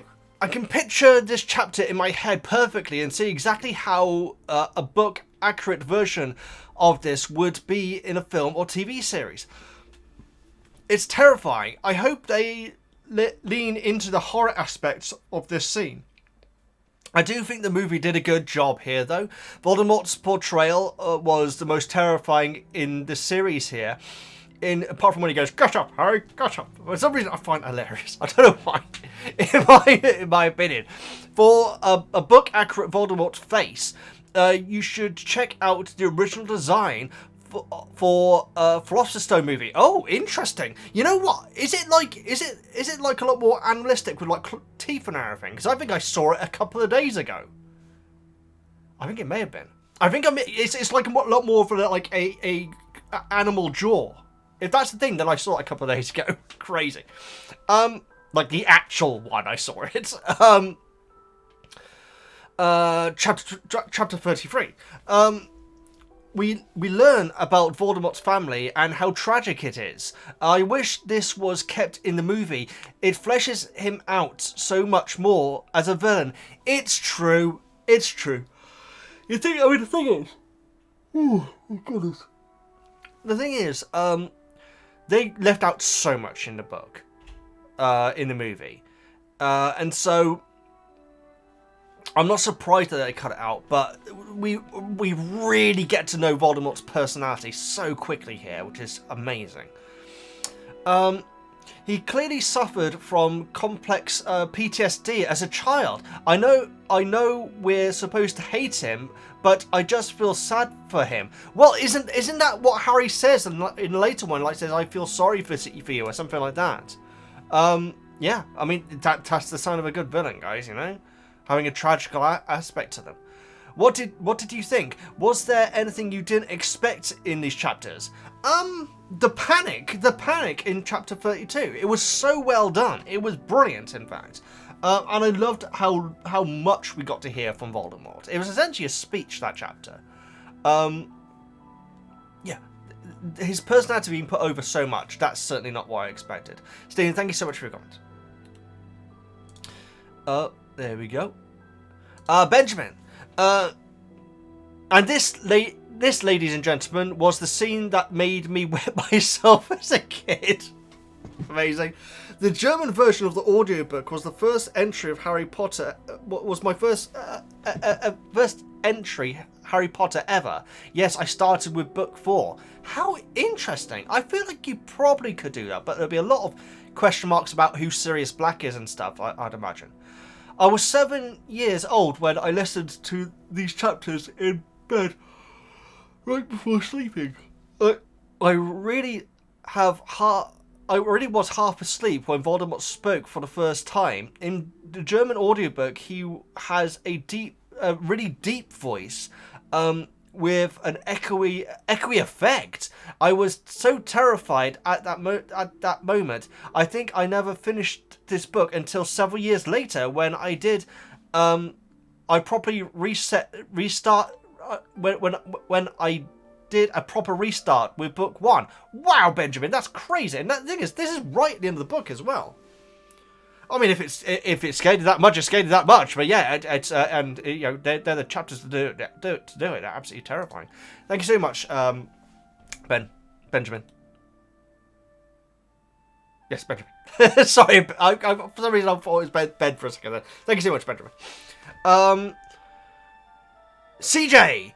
G'day, Veggie! Hope you're doing well. Before jumping into Harry Potter stuff, I just want to say thank you. You have an excellent ability to post these videos when I'm planning to visit my parents, which means I have something lovely to listen to for 2-hour drives. Cheers, mate. Oh, I greatly appreciate it, CJ. Yeah, seriously. Hope I wasn't late this time because I am posting this later than I would have wanted to. But yeah, I really appreciate that. Chapter 32. Lord Voldemort has arisen again. That line gave me chills. That's the moment these books stopped being children's books and moving firmly into the young adult camp. There we go. Not the Yar camp. I'm an idiot, guys. You know the book Mein Kampf? I've always thought, because I don't know German, guys. I'm no good with languages. I wish I was good with languages, but I'm just not. I've always thought that translated as my camp. I've always thought that. I found out like last week on a podcast that it's not. I'm an idiot. I know. My camp. Anyway, chapter 33. When Voldy, I love that you call him Voldy as well. I call him Voldy in my notes all the time.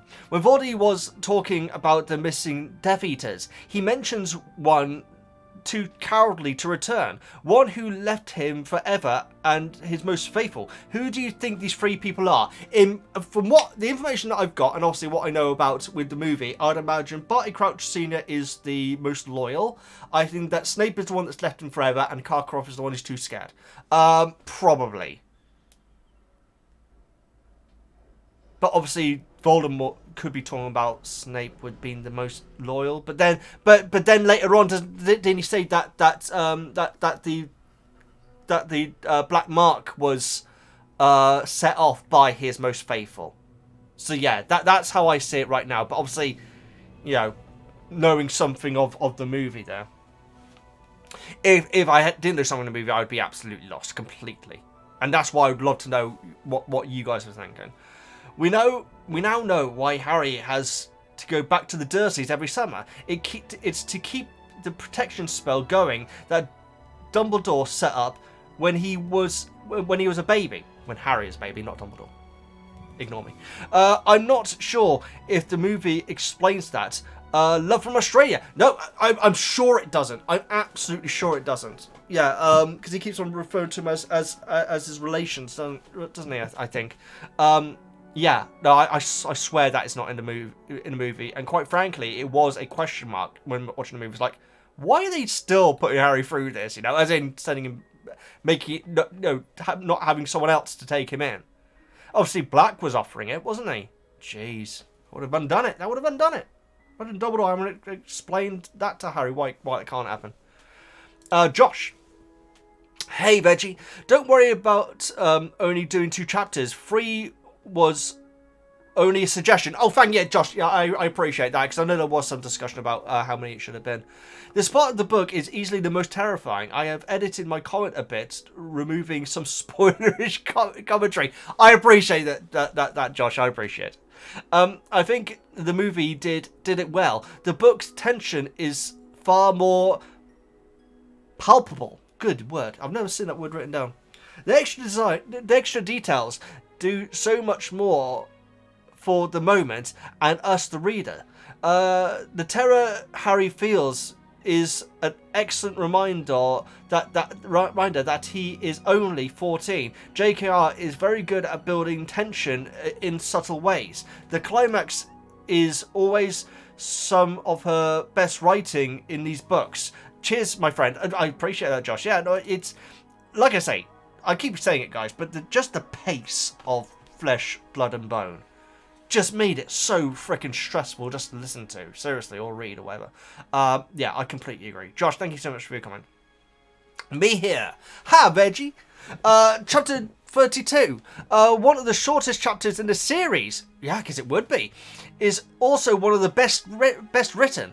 I like the disturbing descriptions of baby Voldemort, excellent, and his resurrection. The movie also did a good job, which is rare. Lol. I'm appreciating the appreciation for the movie. Quite frankly, I am. I kind of expected it. But we shall see if that's universal or not. Chapter 33. I understand the movie cutting a lot of Voldemort's monologue because it was long, but there are some very important moments which they had kept.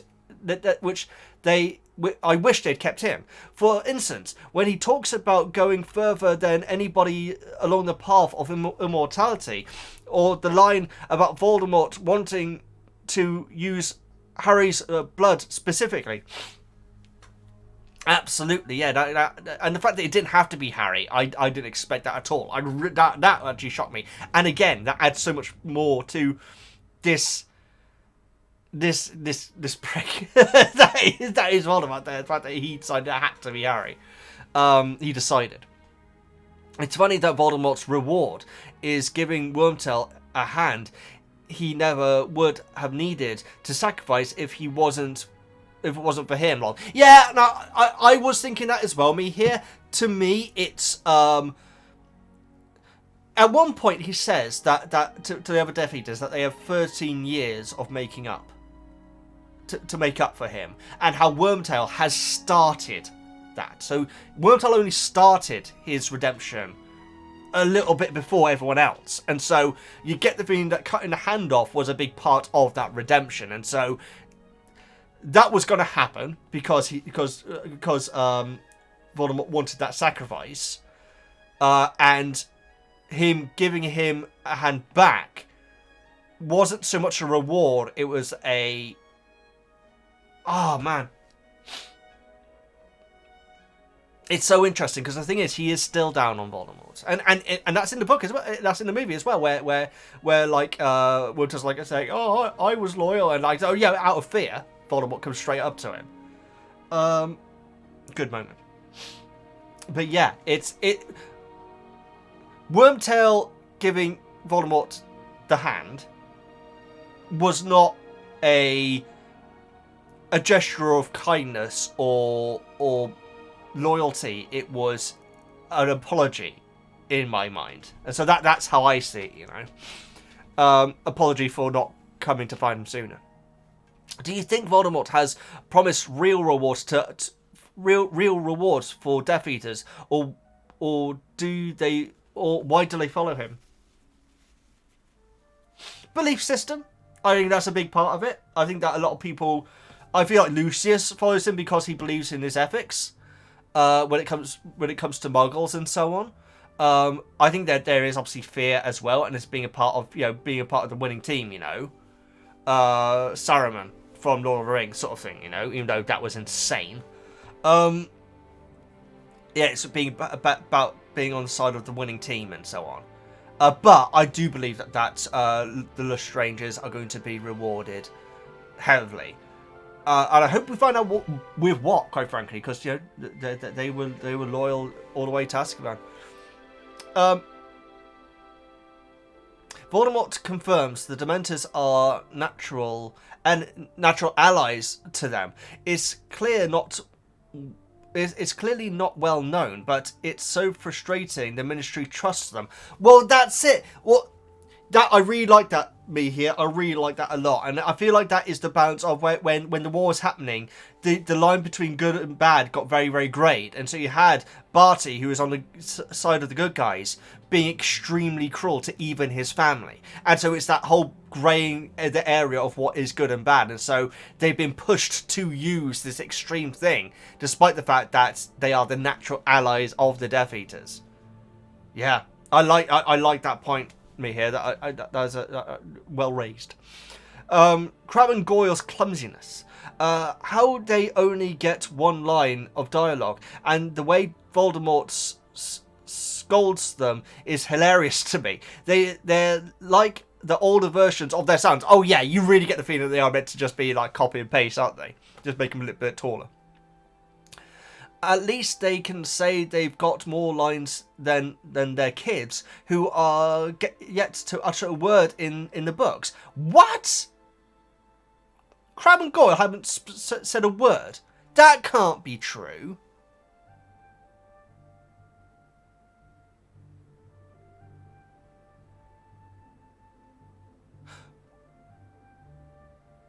I was going to say when Ron and Harry were them, but that obviously wouldn't count, would it?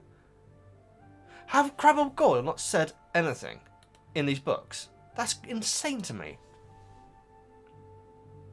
Maybe they haven't. I don't know. That's fascinating. Wormtail is a much more capable wizard than what readers' characters give him credit for. He's been super useful to Voldemort. Yeah, even Voldemort's saying that he's a poor wizard, but I don't think he's a poor wizard. I think he must be a pretty competent wizard.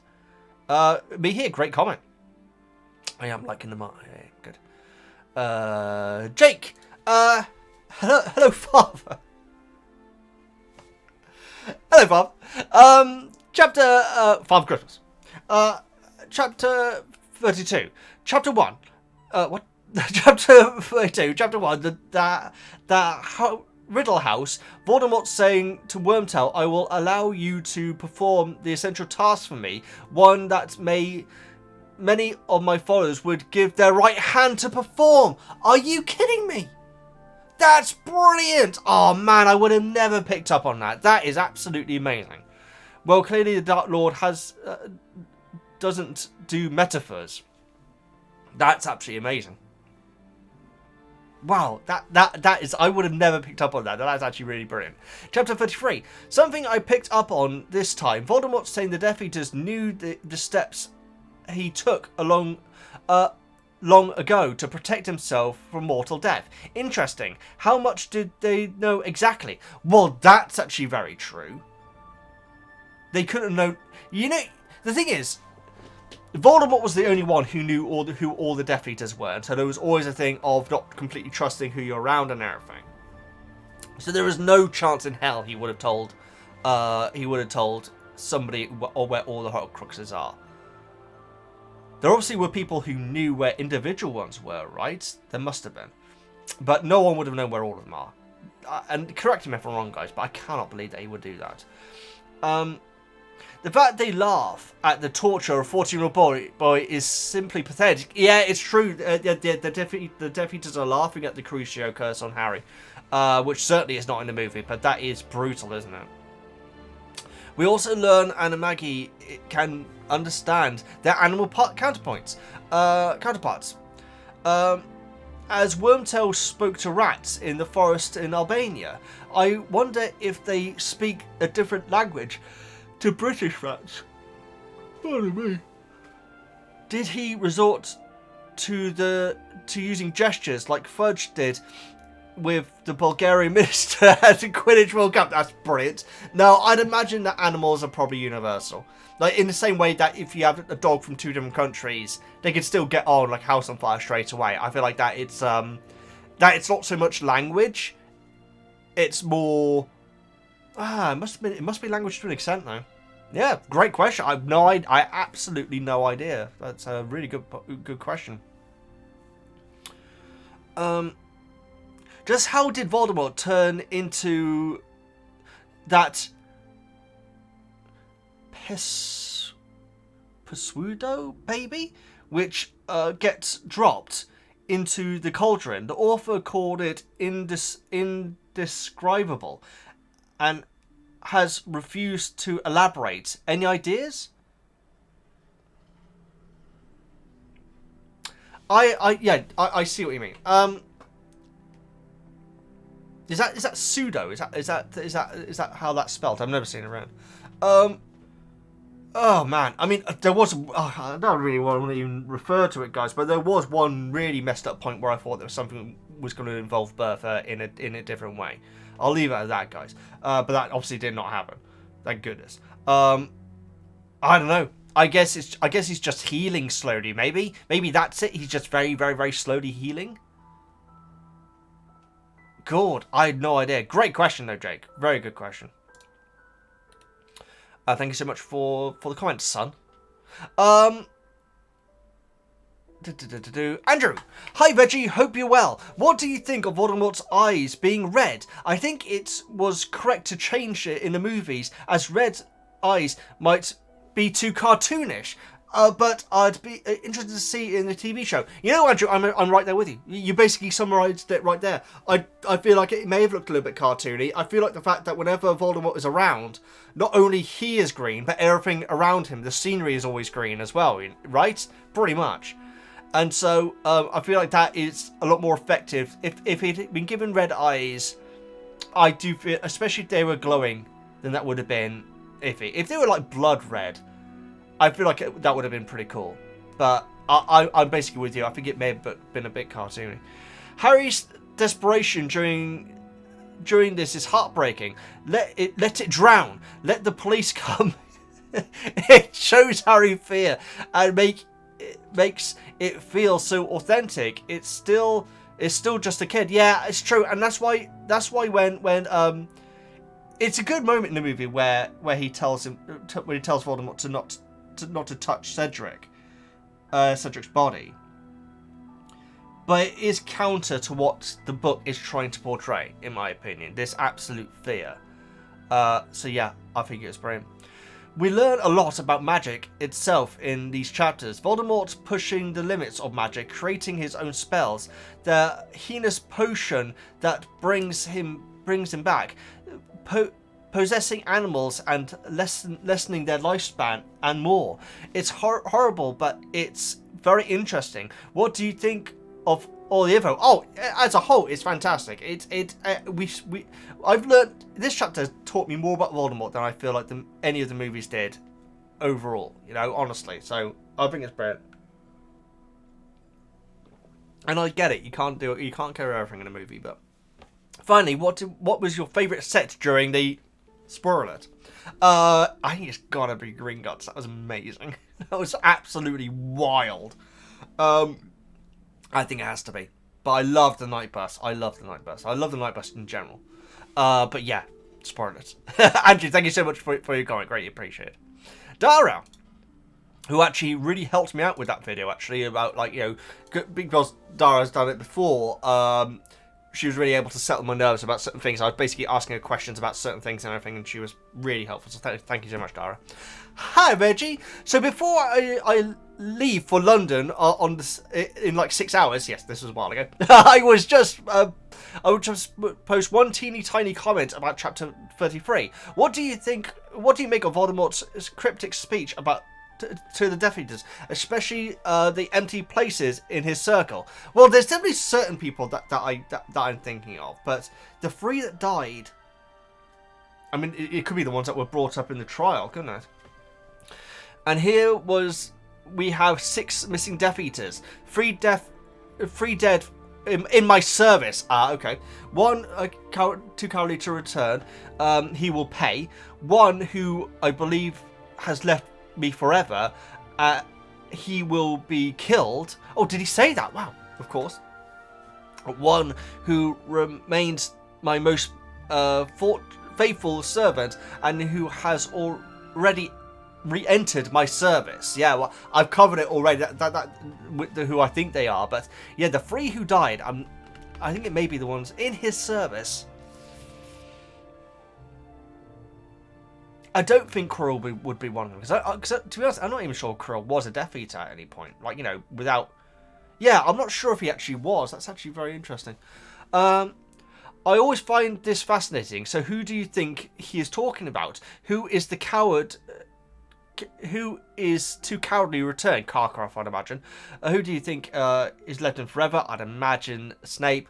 And the most loyal, I presume, because of what he says about the Dark Mark, Barty Croucher's son. But that's just what I'm going on so far. I think I have a very uncommon idea about who it is. And I will share that when there are no spoilers left. Oh, fantastic. Okay, brilliant.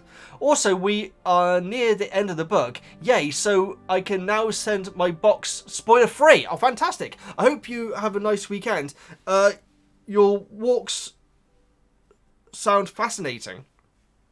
Maybe you can share a link so I can have a look into them for next year when I will do a few more days in Britain. Oh, you mean like the Watership Down walk and stuff like that?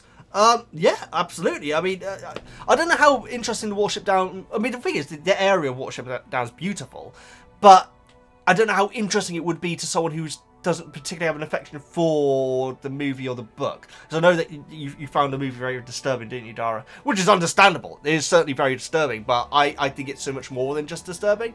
But, I mean... But the area where I live is very pretty. It's just outside the Cotswolds, guys, which is renowned for its beauty. And so there's definitely plenty of places over in Britain to check out. Anyway, Dara, thank you so much for your comment and your help. Gavnob! Greetings! Chapter 32. Did Dumbledore not know about the resurrection potion, or not know how... Pardon me, know who Voldemort's father was at this point? Why did he not collect the bones years ago? Ooh, Gavnob.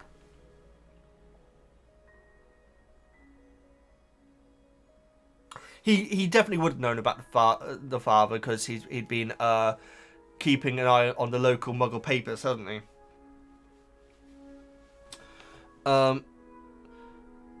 I get it. I don't think the thing is, we don't 100% know what Dumbledore's morality really is, but that is a dark thing to do, though.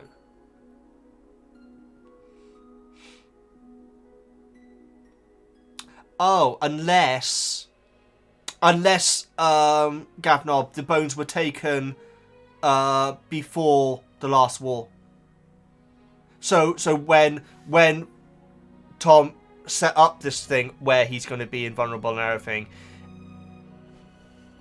he also hid away the bones. Now, sure, the relevance of the graveyard and where they are could be because they needed the bones, and so they may have just got the bones out the hour before. But maybe that's it. But yeah, that would take away the reason of them being there, wouldn't it? In that location. Maybe. I'm not sure, actually. Chapter 33. What steps did Voldemort take to guard himself from death? Steps that the Death Eaters would know about. The first hint as to why Harry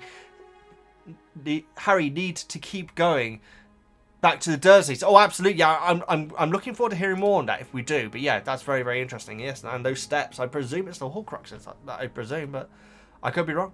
Anyway, Gavnob, greatly appreciated. Get into it. Something really amazing before these books is how it grows with Harry.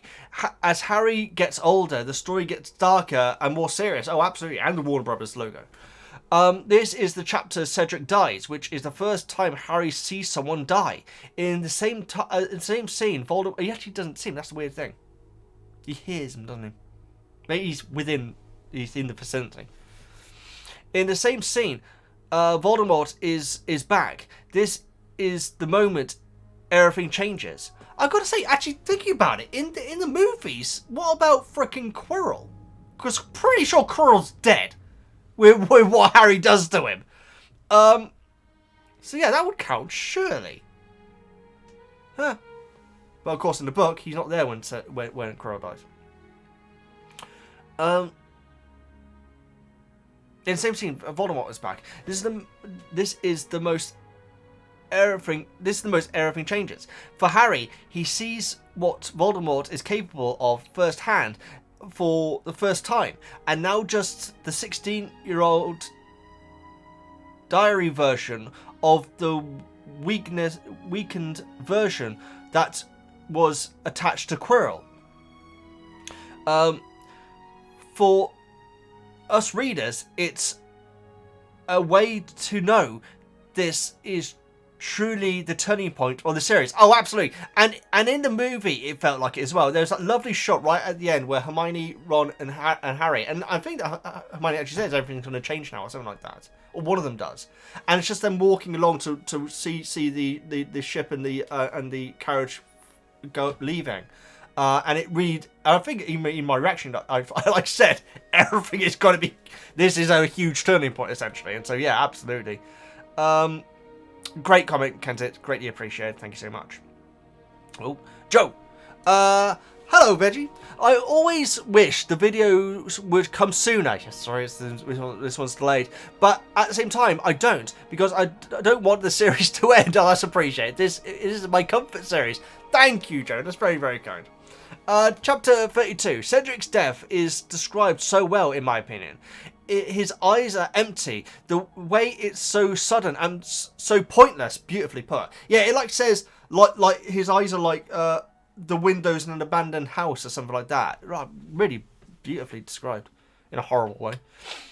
He is there, and then he is no more. It's like missing a step on the stairs.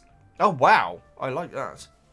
Once I had a nightmare about Voldemort, and only then did I realise how terrifying he would be. Because of the fantasy setting, it never struck me deeply how scary he would be if he were real. Well, quite. I mean, we've all had that, like desensitized because something's in like an environment where it's like away. But if you actually to be confronted with it, yes, that would be brutal. I like it. Chapter 33. It's so telling how ungrateful and careless Voldemort is towards Wormtail. I think he gave him his hand to show the others that he rewards his helpers. Yeah, you know what? That's actually true. He wasn't going to do it beforehand, wasn't he? Excuse the pun. He wasn't going to do it before the other Death Eaters arrived. He did it when they were there. That's I really like that. That is a great point. Imagine what Draco is learning from that household. It's not like a dislike of Muggles, but his daddy loves torturing them directly. Well, quite. I'm not sure if that is a direct reference to the World Cup specifically, or it was, or it's actually what Lucius gets up to, maybe. Voldemort describes the situation with the Philosopher's Stone and then says he was in a dark time until Wormtail came to help him. Came to him. He skips the Chamber of Secrets, which would indicate that Tom Riddle from the diary acted independently of Voldemort, who had nobody. And they aren't connected in a way that would make them one. Oh, that's absolutely my headcanon. I've always associated the book one as being Tom, and Voldemort as being the real, and our Voldemort as being Voldemort. So yeah, I've always associated them as being separate beings. Absolutely. Yeah, that is a great point.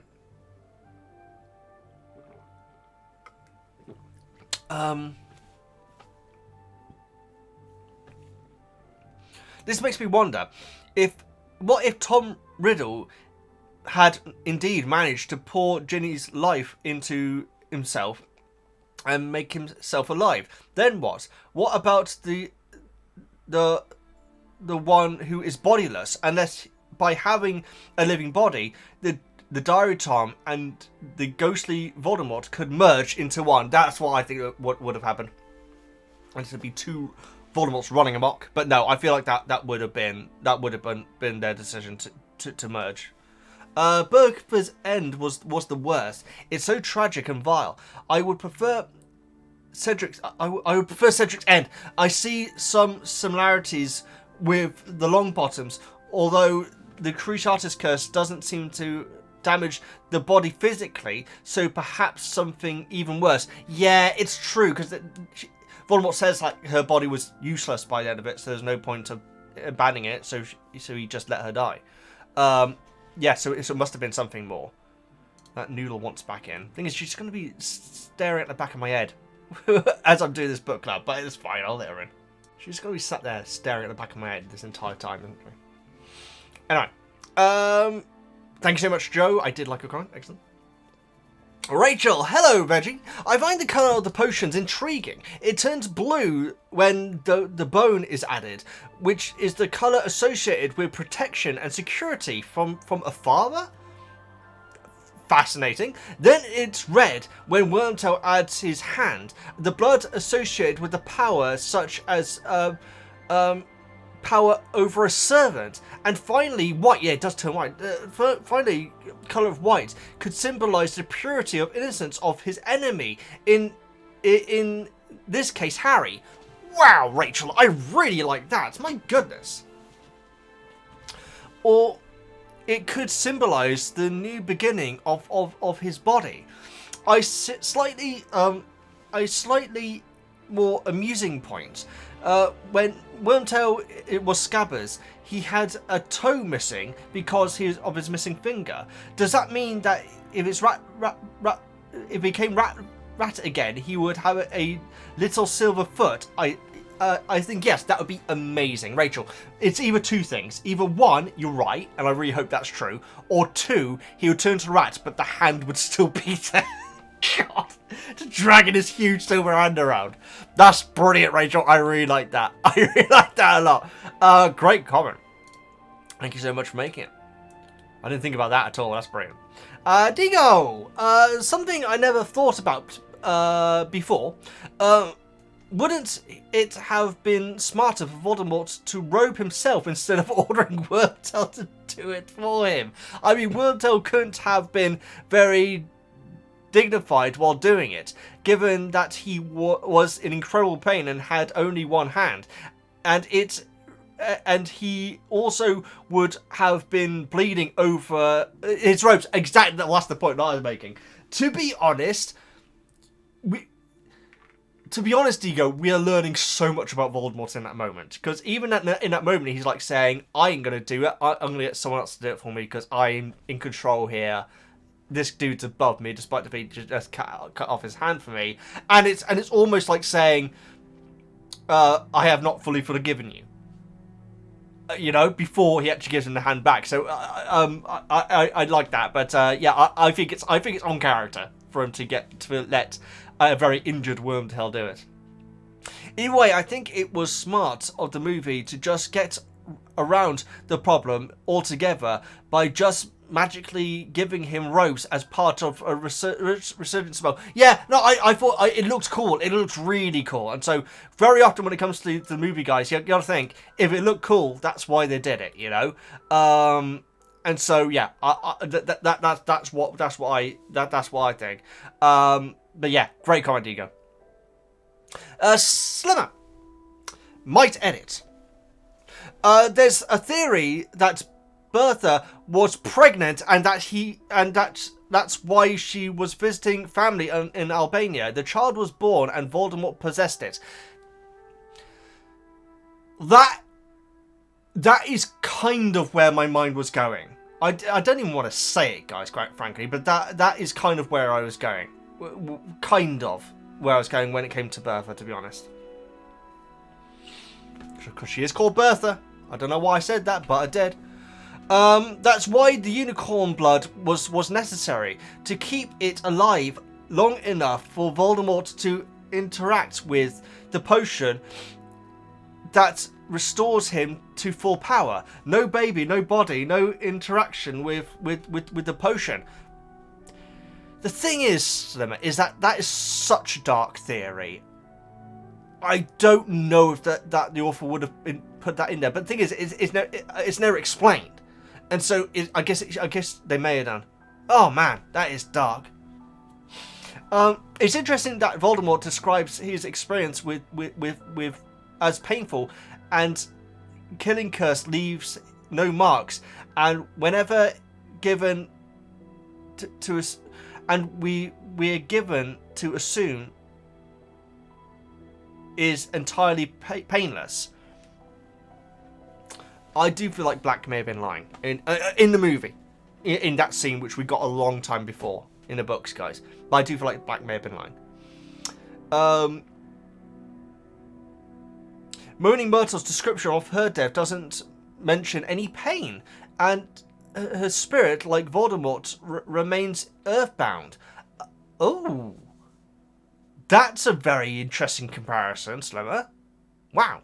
The killing curse failed to kill both its intended target and the person it's rebounded into. Worst spell ever. That is a bit of a Neville spell there, isn't it? Yeah, that's amazing.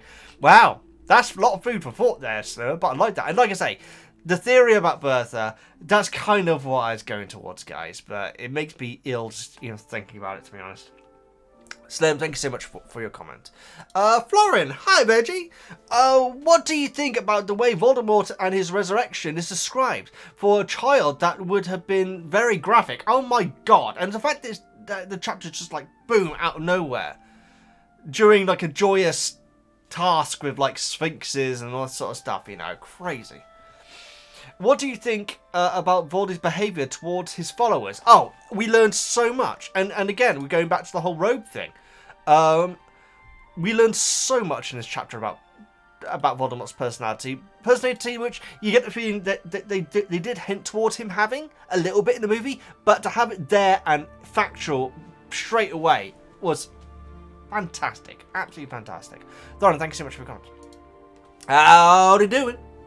Hi Veggie. First off, I have been really hard. I have been really hard on this movie, but here it deserves its credit. I think we're having universal respect for the movie version, guys. It does a good job with these chapters. Do wish they'd got the red eyes though. This is where the series takes a dramatic shift in tone. The utter shock of Cedric's death and Voldemort's resurrection for the first time reading and watching. Oh, I bet it was crazy first time reading. It's amazing even after all these years how well I remember what I felt the first time reading certain parts of these books. Oh, they really did. Well, I can tell that this chapter Blumman had an effect, guys. I mean, it must have done. These chapters are fantastic and terrifying. P.S. Last time I asked about the problem around table... What? Last time I asked about a possible round table-like discussion. As I'm pretty introvert myself, I understand your concern. I'm more thinking along the lines as something like you reading out... their typed comments. Oh, I see, like a live stream? Like a Q&A live stream at the end, maybe? Or like a book club live.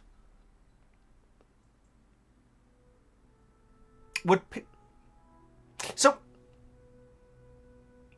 it's like an end of book club. Let me know if you guys are up for that, and if you have any other ideas or how it could work, live or as in the comments being live or not.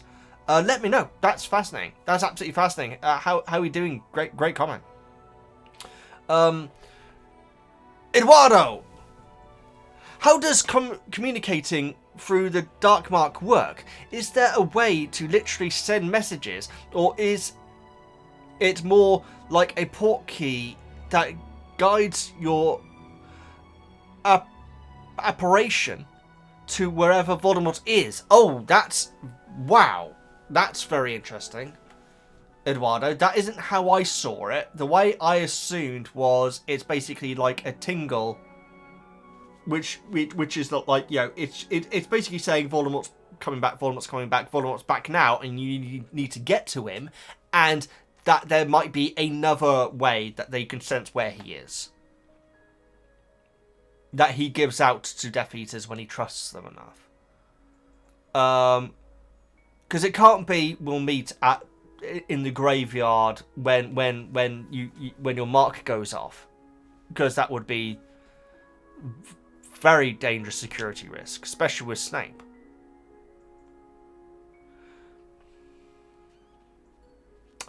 Which would have meant that Snape could have told Dumbledore and they could have shown up here. That's very interesting. So Eduardo, I don't think it does give a guide to your apparition. I don't think it does, because Snape could have said, Voldemort's actually back, and I know exactly where he is. Let's grab all the teachers that we can and get over there. For Harry, Wow, that's fascinating. But yeah, that's how I see it anyway. I've been eager for you to reach this point since the chapter in Riddle's mansion, when we finally get the answer. No, Voldemort was not nursing some weird reptilian milk from Nagani. Voldemort was not nursing some weird reptilian milk from Nagani. How could Voldemort drink a potion that restores him to a body if he was less than a spirit? Wouldn't he need a body in the first place to drink it? And that's actually very true. Like I say, maybe his willing, because he said that he willed himself to exist. Maybe that was just, and then eventually he became physical via doing it. Maybe it's I don't know. The thing is, the fact that it's so bizarre makes it even more creepy. And so in a weirdest way, it's good that we don't know the absolute behind it. Edit. I was under the impression that those spells were used in order to make the potion, but he likely brought the Dark Lord back to a physical body and then used the potion to give him strength. Yeah, maybe. But, like I say, it feels uncanny because there is no complete answer to it. So, in a way, that's the best way for it to be kept, maybe. I don't know. I'd still like to know, though. Great comment. Thank you so much for making it, Eduardo. Thornia. Hey, Woozle. Top billing. And Veggie. Most of my points have already been made. So, I will just add that I love Ralph Fiennes as Voldemort, especially in these scenes. Oh, he's great. And even a bit where he like says, "Get up, Harry, get up." It's kind of like adding to his character as well. It doesn't take me out at the moment. I just find it a little bit funny. But that's also adding to his pettiness, you know. Yeah. And regarding his eyes not being red in the films, I saw in an interview once with the producer and the director of the film where they said that they wanted to keep Voldemort's appearance a bit more human to make him even more terrifying. I can see that. And less snake monster, more uncanny valley. Just use that term. Uncanny, at least. The producer said that he thought the red eyes worked brilliant in the book, but in the film it would take away much of the eye's expression. Oh, that I agree. That's actually a great point. Yeah, we'd be focused on the eye colour rather than what the eyes are telling us. I think he has a point, and I don't mind the change. I don't mind it. I really don't mind it. It's not a big deal to me. I guess when it comes to it, it is a big part of the main villain of the story. But to me, I feel like that it was a fine choice. I'm fine with either, but I feel like what they chose was fine. Thanks so much for your comment, Al. Mel. Hi, Veggie. In the film, they didn't take away his humanoid side by making his eyes red. But by taking away his nose. If I'm not mistaken, he still has it in the book. I don't think... the nose is meant to be very flat, and it's meant to have, like, slits for nostrils. So it's definitely different, yeah. I've always felt that Voldemort calling Peter Wormtail, the nickname he had with his best friends, reinforced his betrayal of James and Lily. That nickname was something that united them, willed them together, and for Voldemort to use it sullied their past friendship even more, in my opinion. That's brilliant. I completely agree. I think that's absolutely why he does it, definitely.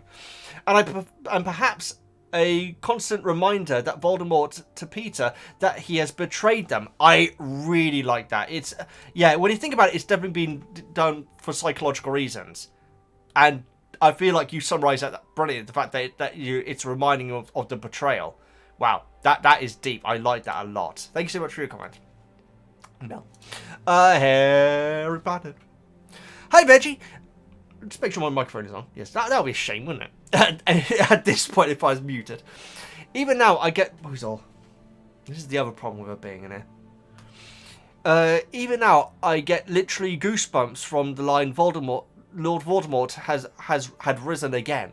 It's like we've built up to this moment for 4 books. Harry's been faced off with versions of Voldemort before, but now it feels real in a different way and like the beginning of the main storyline, in my opinion.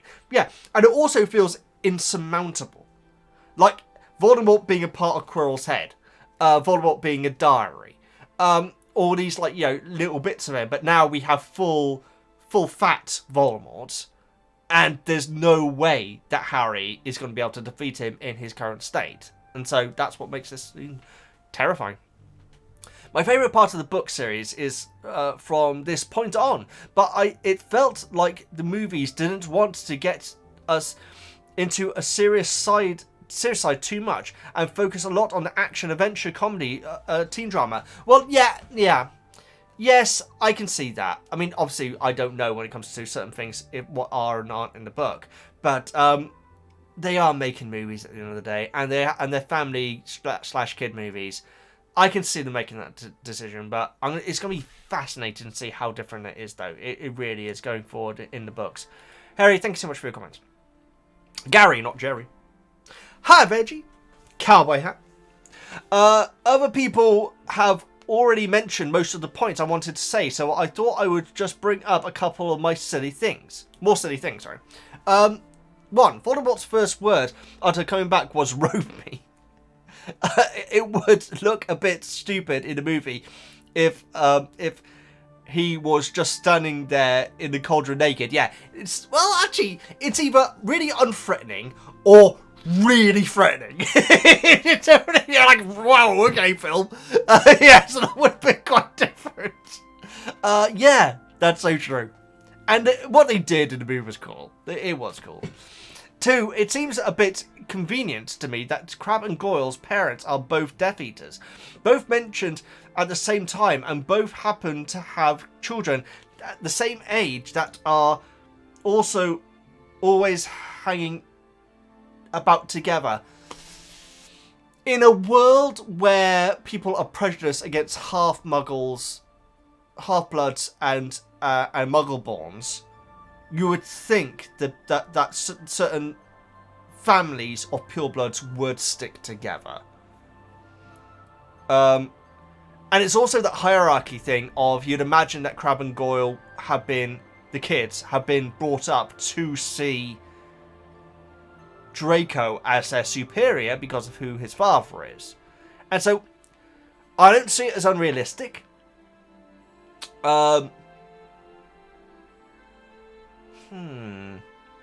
I don't have that much of a problem with it, Gary, but that's very interesting that you bring up the Crabbe and Goyle thing. You know what? I need to think on about it, because I'm not sure what my opinion is, but right now I have no real problem with it. Anyway, guys, thank you so much for your comment. Savage Kim. Hi, Veggie. Hope you're well. With this fart bag, I'm fine. I also find the final line of chapter 32 so chilling. I believe I took a pause and a deep breath after reading the physical book, but the audiobook always catches me off guard with how short this chapter is. It's a bit jarring when the next chapter starts immediately. Oh, absolutely, and the next chapter is so drawn out. Yeah, I like that. I like that, considering it's just one man talking. I feel like at this point in each of the book, there is a chapter that ends with a very powerful line. There definitely was in Philosopher's Stone. I can't remember what it was, but it was and now we're into the finale. I feel like each book has had that, and that is clearly the example. This is actually the example of that from this book. Voldy telling, chapter 33, Voldy telling Harry he has a witch mother and a muggle father that he killed, but it's before the Death Eaters returned. So do you think they know he's actually not actually pureblood? So Wormtail would know, but Wormtail ain't going to be telling no one. Wow.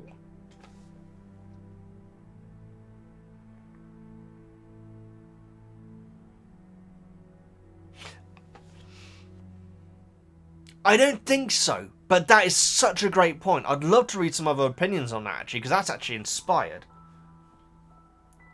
It was before the Death Eaters returned as well. My goodness.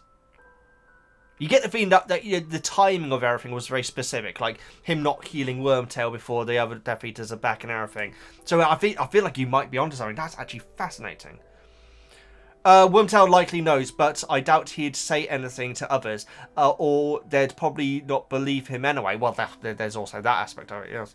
I also always found the description of what Harry feels during this Cruciatus curse horrible. Well described, but awful. Oh, everything in this chapter is well described. Finally, I like the scene in the movie well enough. There is only so much you can get on screen. But I prefer the more detailed reasoning book Voldy gives for using Harry's blood specifically. Yeah, I like that a lot. It really says, again, it says so much about him. It bypasses the love, magic, and now Voldemort can touch Harry. Harry has now lost the special protection that helped him way back in book 1. Great, have a great day. That's fascinating, Savage, because I've never put 2 and 2 together with that, like ever. That's so true, and so that is now gone. Oh god, it's completely hopeless, this situation, isn't it? It's so well, and it's such a shame that we end on this chapter today. But it's such a hopeless situation. It's so well written. Kim, thank you so much for your comment, or Savage, whichever you prefer, or both. Kim Savage. I like that you said. Right. It's a nurse thing. Hi, Reggie. Whoa, is that? I'm just not sure what that spells. We made it to oh, is it? Phew, maybe. We made it to the graveyard scene. We're finally here. So much exposition. That's so true. It's packed into these 2 chapters, and honestly, all I wanted to do talk about the thing that has bothered me for years: the resurrection potion spell thing.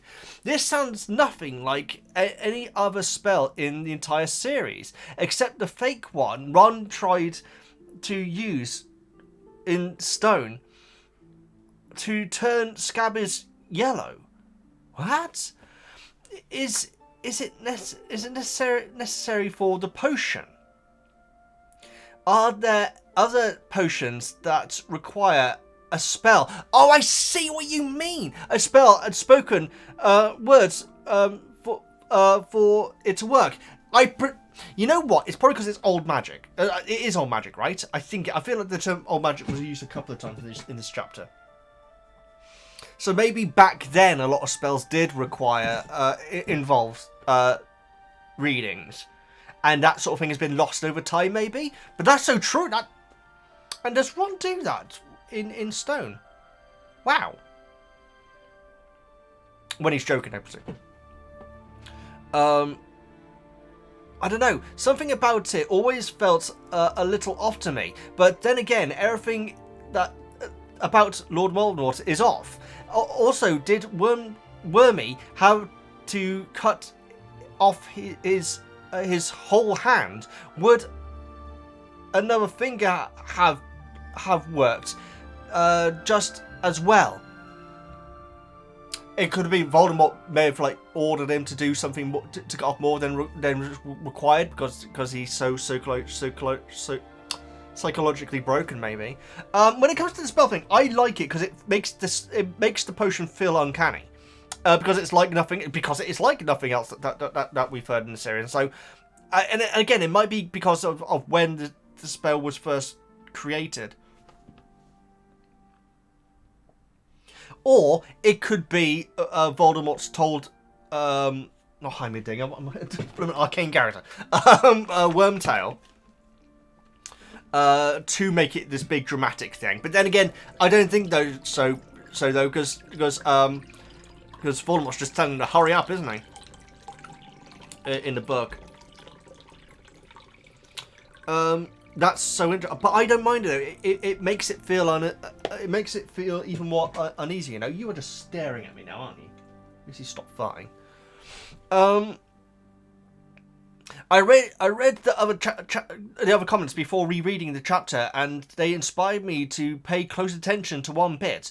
When Voldy is talking about being hit by the killing curse, he says it was pain beyond pain. I have a theory, but why it hurt, but I'll save it for another time. What do you think, Veggie? Well, it could be because, weirdly enough, it could be because the spell failed. And so if a spell fails, it may have other side effects like pain, maybe, or maybe the pain that you would feel, the pain that you would feel from it is after the pain that is inflicted only occurs after the person has died. Does that make any sense? There we go. I feel like that kind of could be a good possibility, in fact. Did you want out, monkey? It's probably for the best. I'll go and let her out. Maria! Hi, Veggie! These chapters scared me so much as a kid, although the whole book was also scary to me. Yeah, I can understand that as well. But this is another level, though. Reading the description of Voldemort with red eyes, it strikes me that his appearance and physicality is much more scary in the book than movie. Definitely less human, isn't it? It seems. I wonder if they did that for special effects reasons. It may have been difficult to edit in the red eyes. Yeah, very possibly. But also, I kind of like what the earlier comment was saying about the director saying that it would kind of still focus, you know. Whereas, I remember when I first found that he had the red eyes, I remember thinking, "Oh, that's a shame that it wasn't in the movie." But now I do kind of see it though. I really do. I'm also surprised you realise how few Death Eaters there are in total. Granted, we don't know how many wizards there are in the country, and I know Voldemort has other followers, like the giants, etc. However, it's shocking how much damage such a small number of people can do. Yeah, that's actually very true. It depends what actually the definition of a Death Eater is, because it's very possible that there are other wizards who are Lords of Voldemort, but it might be the ones who are or like believe in Voldemort. But this is it surprises me that it's such a small group. And it seems like there are other Death Eaters out there who just didn't show up because they're too scared. Yeah, I like it, Maria. Great point. Yes. I did read all that, didn't I? I did, yes. Grace. Hi, Veggie. Chapter 32 notes. Baby Voldemort here looks more like the Horcrux we see in the movie Deathly Hallows Part 2 at King's Cross, which I saw a couple of days ago. Lord of Voldemort has risen again. Always gives me chills. Yeah, I gotta admit, guys, I guess it did to an extent, but you guys are really putting that line over there, which is cool. Which is making me appreciate it more. Chapter 33 notes. Do you think if Voldemort's mother hadn't died, she would have turned out? He would have turned out different.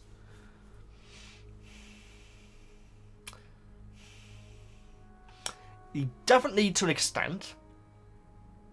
I don't know if it, because the thing is, you guys have said about how it's possible that how he is conceived, and so from what I gather, he would have still been messed up, but it wouldn't have gone. Yeah, it definitely would have been different at least. Yes. Not! Exclamation marks. In one of your live streams, you read a joke about Not, and now you've met him. Oh my God! Really? Okay, that's amazing. Okay, I need to go and check that back. And presumably it was in the Hogwarts Legacy stream. That's brilliant. Wow, not getting a joke. Not joke. Ignore me. Who put Bertha under a memory charm? That's right. Yeah, Voldemort says that he had to break it, didn't he? So was that to do with Snape then? No, it wasn't to do with... No, is that to do with Crouch, maybe? But his son. Oh man, I'm not sure. That's such a throwaway line. But well done, Grace. That's great. There may be a deeper reason why Harry stays with the Dursleys, as hinted by Voldemort. Yes, his relations. Have a great day, Veggie and Woozle. Well, Woozle's having a great day firing her head off. But yes, thank you so much, Grace. Great comment. And well observed about the not joke. That's amazing. Janny! Hi, Veggie! I'm really grateful that... it's really weird that I wave when I say hello, Veggie, because I'm waving at myself, technically. I'm really grateful that I read these books for the first time as an adult. I definitely have nightmares or after reading these 2 chapters if I were a kid. Oh, absolutely. But now I can really appreciate the detailed description of Voldemort's resurrection and his face.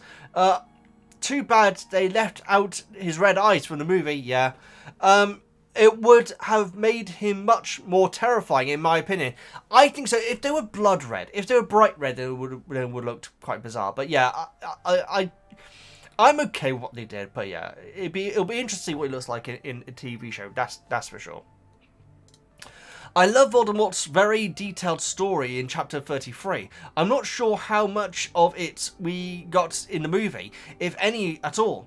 It was interesting to hear that Wormtail is not actually that useless after all. He did manage to find Voldy, and even persuade Bertha Jorkins to take a walk with him. Yeah, which even Voldemort was like, I didn't expect him to be able to do it.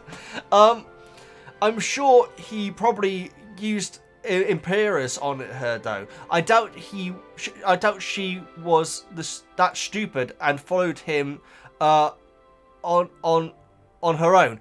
Well, she was meant to be quite dumb, but hang on. She would know about Wormtail. But it's not common knowledge though, is it? Because he scarpered. So she'd be like, why, how are you still alive? Right? No, it must be common knowledge that Wormtail is alive at least. Wow, that's a very interesting point. Yeah, it's very possible that he used Imperius actually thinking about it. As he's allowed to. Johnny, great comment. Thank you so much for making it. Renee! Not Renee, sorry, Rhea. Sorry, Rhea. Why did I say that? Anyway, Rhea. For a second... that contained an eternity. Yeah, when he's looking at Cedric. Horrible moment, but how amazing is that writing? I won't be able to comment on everything I want to, but I want to point out I love everything about this book going forward until the end. I've loved this entire book, ironically. The storyline gets incredible, but the writing, my god, the writing is magnificent. It's so good. If this stuff doesn't put you in the moment, nothing will. I know, I appreciate that term.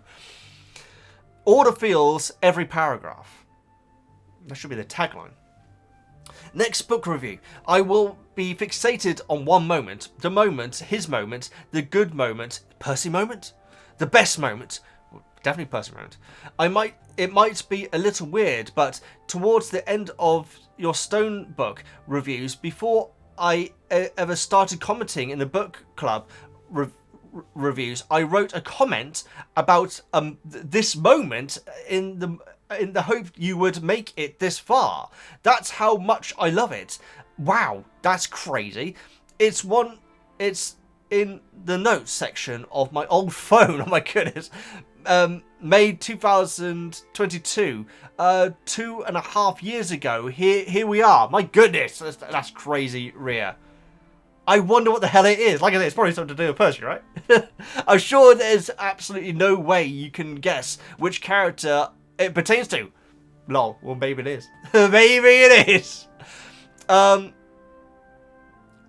though, remember, I'm going to go crazy fangirl on one moment, but I still love every moment, and I'm willing to bet you will too. So excited! Wow, you're putting it over strong, Rhea.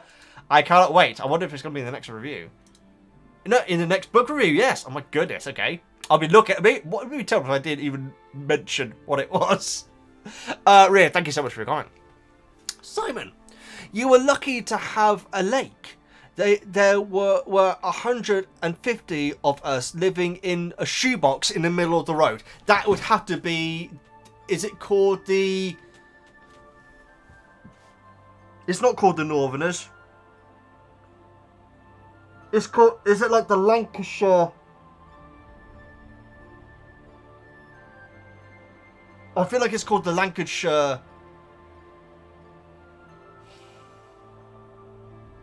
I can't remember what it's called, but it's been done by many different comedians. So it's essentially a bunch of comedians like sit there and all meant to be like, I think they're meant to be from Lancashire maybe, and they're all like talking about how hard it was during their childhood, and like let's say we only had like 2 meals a day and had to go to sleep and get up for first thing in the morning to get out and do work for the family and everything. It's terrible. And the next person would like say, oh yeah, you think that was tough, dear? Well, we had to like get up at like 3 a.m. We would only get back like, at midnight, and I have like only 1 meal, and then it just gets worse and worse. Like I say, we had to eat glass every day, and it gets completely over the top. From what I gather, it starts off scripted, but then the rest of it is the comedians trying to make the next level of most outrageous one. I remember when Vic Reeves did one with a bunch of other comedians, and he ended up saying, each morning we'd be shot. It's like, it's ridiculous. What is that called? I need to look up what it's called. Well, this is weird. Okay, so the sketch is called The Four Yorkshiremen, guys. I mentioned the Vic Reeves one, and I couldn't remember who else was in it. Harry Enfield was in it, and Eddie Izzard was in it, who I've actually served in the shop. Same shop as Timothy Small. And there's someone else who makes up the four guys. Like I say, it's 3 comedians. Harry Hill, Eddie Izzard, and Vic Reeves. You may know Bob Mortimer. He was his comedy partner. The other person's blooming Alan Rickman, guys. And so that's bizarre. Wow, I need to watch this later on. Rewatch it. I watched it long ago. Ah, that's cool. That's crazy. Yeah. So there you go. Yeah, the 4 Yorkshiremen? The 4 Yorkshiremen, sorry, yes, 4 Yorkshiremen. Not much to say in these chapters, really. Though I feel a whole of the Flesh, Blood and Bone chapter is much better than the film, and I definitely like the appearance of Voldemort over the film, and interaction with about Harry and Cedric plays out better. The actual resurrection scene is a lot more intense and scary. I'm glad the movie didn't have the Death Eaters crawling towards Voldemort and kissing his robes. Would have looked a bit daft. That's true. It would have looked very strange on screen. Yeah, I mean, still, you're not ripping the movie version apart, which obviously in previous chapters we've had very passionate voices against it. But I feel like this is probably the strongest comment against the movie scene, and yeah, I don't disagree with any of it, guys. The book version is better, but the movie version did an adequate job in my opinion. Now you know more, but know most about Bertha Jorkins' story and why Harry has to live with the Dursleys. Oh, absolutely, yes. And I don't know how much more there's going to be on Bertha Jorkins, but I mean, this has been a book-long mystery, hasn't it? Suddenly solved. Simon, thank you so much for your comment. Kate. Hi, Veggie and Woozle. It's been so long since I participated in a book club. Those were busy months, but I'm fully moved to the UK. Got a new job here and finally caught up with the book on the book and your reviews. Congratulations, Kate. That's fantastic. I'm glad the move went well. That must have been a lot of work. And what crazy chapters to come back to. Oh my goodness, yes. 2 things I found curious. There should be very few Death Eaters. If they can stand in a circle, keeping... This is like the size of the Owl of Man or something. Yeah. Sorry. It's safe to say, if they can stand in a circle and keep every empty spots for missing members. That's actually very true. It's safe to say that not all Voldemort supporters are Death Eaters. There we go. I completely agree. They are the highest rank of them, and only they have the mark, as it acts as a way to summon them. They all know the order in which to stand in the circle too. Oh, that's so true. Which also means each of them should know everyone in the circle. No.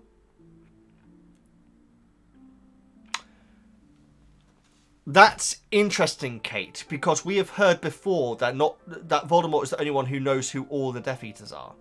But that would contradict this, though, wouldn't it? So that's very interesting. That's very interesting.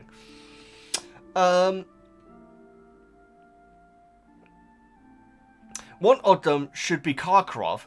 We know he has the mark. He is probably one of Voldy's Baldy calls too frightened to return. That's how I assume. Yep. So shouldn't he know everyone else? Couldn't he name them all during the trial?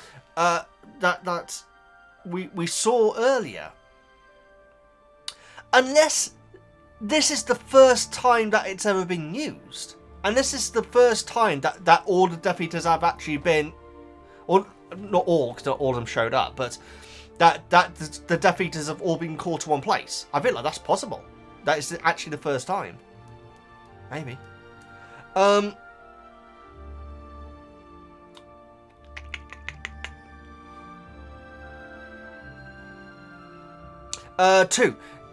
I'm questioning how does Voldemort's spirit form even work? It seems like he could reside in someone else's body, animal or Quirrell, but can't really control it. Otherwise, he could have performed magic with Quirrell's hand. So true. But then, how did he perform the memory charms on Bertha Jorkins? Maybe Wormtail, maybe? I mean, he did say me, but, you know, considering Wormtail was basically his arms and legs, maybe he's means it like that, maybe. He specifically says, yeah, but I feel like that could be him basically saying, you know, him basically dehumanizing Wormtail even more, maybe. Is that a stretch? I'm not sure. Seems like he didn't have any resemblance of the body at this point, as it was at the very moment when Wormtail found him. This whole existence of Voldemort is confusing and quite convenient for the plot. That's very interesting. I feel like in the weirdest sense it's not convenient because it's a unneeded confusion. Oh, I guess it is needed, isn't it? But I find the uncanniness of it quite effective, though. I actually do. I think it actually works pretty well. Okay, great comment. Thanks so much for making. However, hi Veggie. Last time you said that Voldemort wasn't a thug. I respectfully disagree. He murdered his own family and grandparents when he was still at school age. As well as Moaning Myrtle. He was a violent, dangerous individual, even as a youngster. To be fair, however, you're disagreeing with something that I said before I got to this chapter. So, you know, and to be fair, I don't know how he killed his father. He clearly enjoys inflicting pain on people. We see it as he tortures Avery in this chapter, and then Harry in this chapter, and laughs about both times. He shows no concern for Wormtail, even telling him he deserves pain. Again, I can't. You know, if I was to approach these movies knowing exactly what I know from the movie, approach these books knowing everything that I know from the movie, yes, I would have seen him as a thug, because I would have seen him torturing people from the movies, and so I could have said that from the start. But I'm letting the book, that's the point of these book reviews, is that I am letting the book take me on the journey that it would for someone who's new to it. So, stuff that I said previously I mean, I like Cho-Chan. It's very possible that I'm not going to like her down the line. And so, and Percy, I like Percy. It's not going to be the case that when we get to the chapter you say, well, I disagree with you liking him, because I did like him. And so I can only go on where we're up to, you know, if that makes sense. What else have you got for me? Sirius, on the other hand, is a remarkably non-violent person. Remember moments when he was unconscious, Black at his mercy, prisoner of Azkaban. He could have done anything he wanted to him. He conjured a stretcher for him instead. That was when he still believed Black was the one who betrayed Lily to her death. He hated Black more than anyone, yet he didn't hurt a hair on his head. So here is my question for you: how on earth could someone as non-violent as Sirius end up with Voldemort and his gang of thugs? What could have attracted him to them? Okay, I thought you were going to call me out on the thug thing again. I guess it's very possible that he didn't really feel he had a place, and it was a organization that was willing to accept him. And so I feel like that could be it. Yeah, that's how a lot of gangs and so on work, isn't it? This is something that will be discussed in the next book, not this one, but I'm curious to hear your theories and predictions on it. Yeah, there's my theory. I think it's basically it was the group that he felt like he could be a part of the most, you know. And you know, being a victim of bullying and everything all adds towards that. I find it very interesting how Voldemort calls his Death Eaters his true family, but doesn't treat them as well. Well, he doesn't really appreciate what a family really is. I really like that's it. And so, to him, that's the closest he has to family, despite the fact that it is basically his minions that he takes glee with, making sure that they know where their place is. He tortures them and threatens them, and they drop to their knees, crawl to him, and kiss the hem of his robes. That's some creepy cult-like stuff. Oh, absolutely. It shows us how messed up in the head Voldemort is if he thinks this is what family looks like. P.S. Voldemort has glowing red eyes. This is non-negotiable. The movies are wrong. Well, there you go. Yeah, it seems like people are very, very passionate about that, or are just okay. I don't think we're going to have anyone who loves what they did, you know, who prefers the movie version. You know, I feel I can understand the movie version. That's where I am. Howard, thank you so much for your comment. And like I say, you know, using stuff that happens in future chapters, so in chapters that we're covering now, against something that I've said before, was because I wasn't up to this chapter. I hope that makes any sense.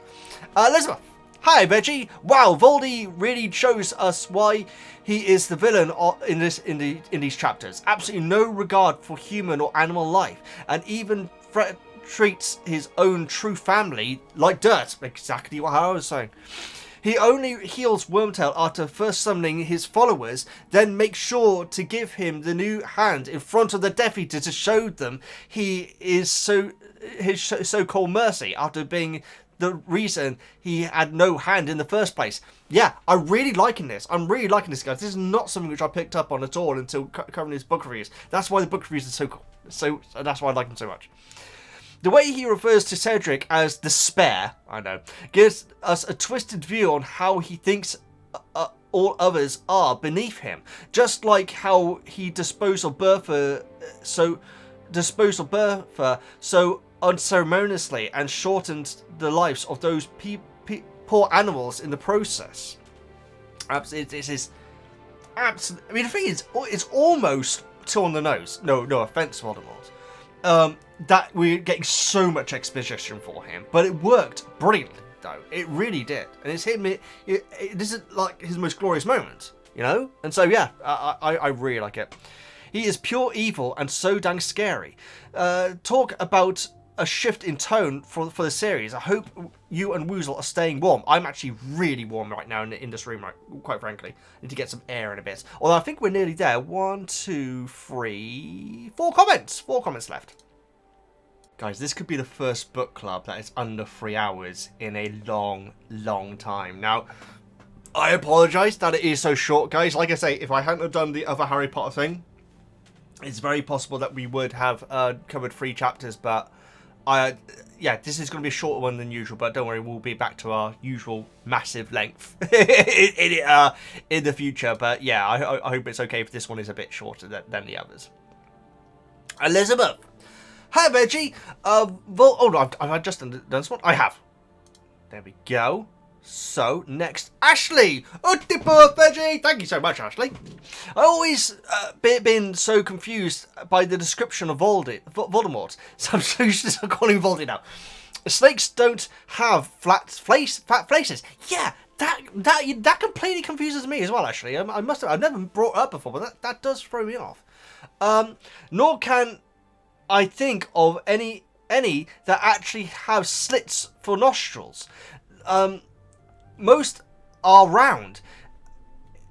I see how it would be hard to make a human face more snake-like without it being comical. Oh, absolutely. And I guess what we get in the movie works well enough. Yeah, it does almost look quite comical, though, in a weird way. And I guess what it's saying is, compared to a human nose, which is basically just flesh and like one very thin bone, compared to that, snakes have a very, very small, non-protruding nose. Because it's part of their muzzle, isn't it? That's the thing with snakes. And so if you take away the fact that it's part of a muzzle, maybe it is less. Maybe. But I never would have been able to figure out what he was supposed to look like from this description. Oh, absolutely. I'm with you. Sorry this is such a silly observation for a dramatic chapter. No, absolutely. But this is what stands out to my reptile-loving brain. Oh, really, Ashley? Oh, I can see your icons of reptile, actually. Yeah. Yeah. I mean, if that's what comes to mind, that's what comes to mind, and I appreciate it. So thank you so much, Ashley. Liz. Boom. Hi, Veggie and Woozle. She's getting a lot of love today. I have a few thoughts first. First of all, Cedric R.I.P. Absolutely. Sad times, guys. Bless him.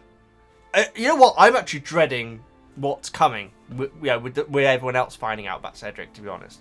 I was crying my eyes out the first time I read these chapters, and it's so brutal, so sudden, isn't it? The ritual for Voldy to return was interesting, though.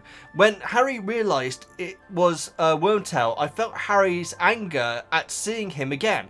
I quite enjoy chapter 33, or as I call it, Voldemort's monologue chapter. Well, that's it. And like I say, it could have been a bit much, but it really wasn't.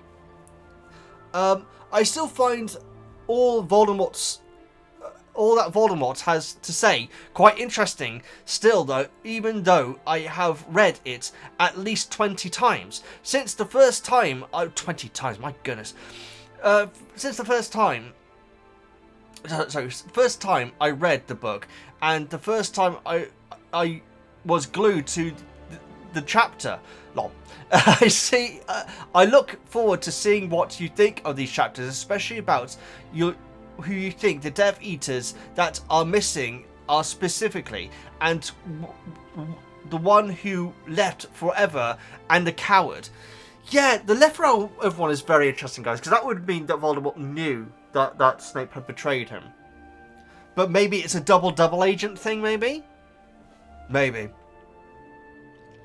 Who do you think is the most faithful Death Eater was that Voldemort said is at Hogwarts? Well, the thing is, Liz, if I didn't know the movie, I would have never guessed Moody. I'm presuming it's Moody. If I was... I would almost be tempted to say Karkaroff would be who my mind would go to first if I didn't know anything, because I would feel like Snape might be a bit obvious. But yeah, I guess we'll find out. Liz, thank you so much for your comment. Jonas of the side panel, thank you very much. Hey up me duck, Mr. Veggie Gamer. Woozle wants back in again. Oh my goodness. Hang on, Jonas. But I'm appreciating the duck. I think... Well, A up is a northern thing. In fact, it could be a Yorkshire thing, maybe. Or is that Lancashire? I'm not sure, guys. I get confused with all that. But calling people my duck, I think is a Cornish thing. I could be off there, actually. I feel like I could be off. Rizal, are you going to just be patient? I just need to do a few more comments. Like 2 more comments.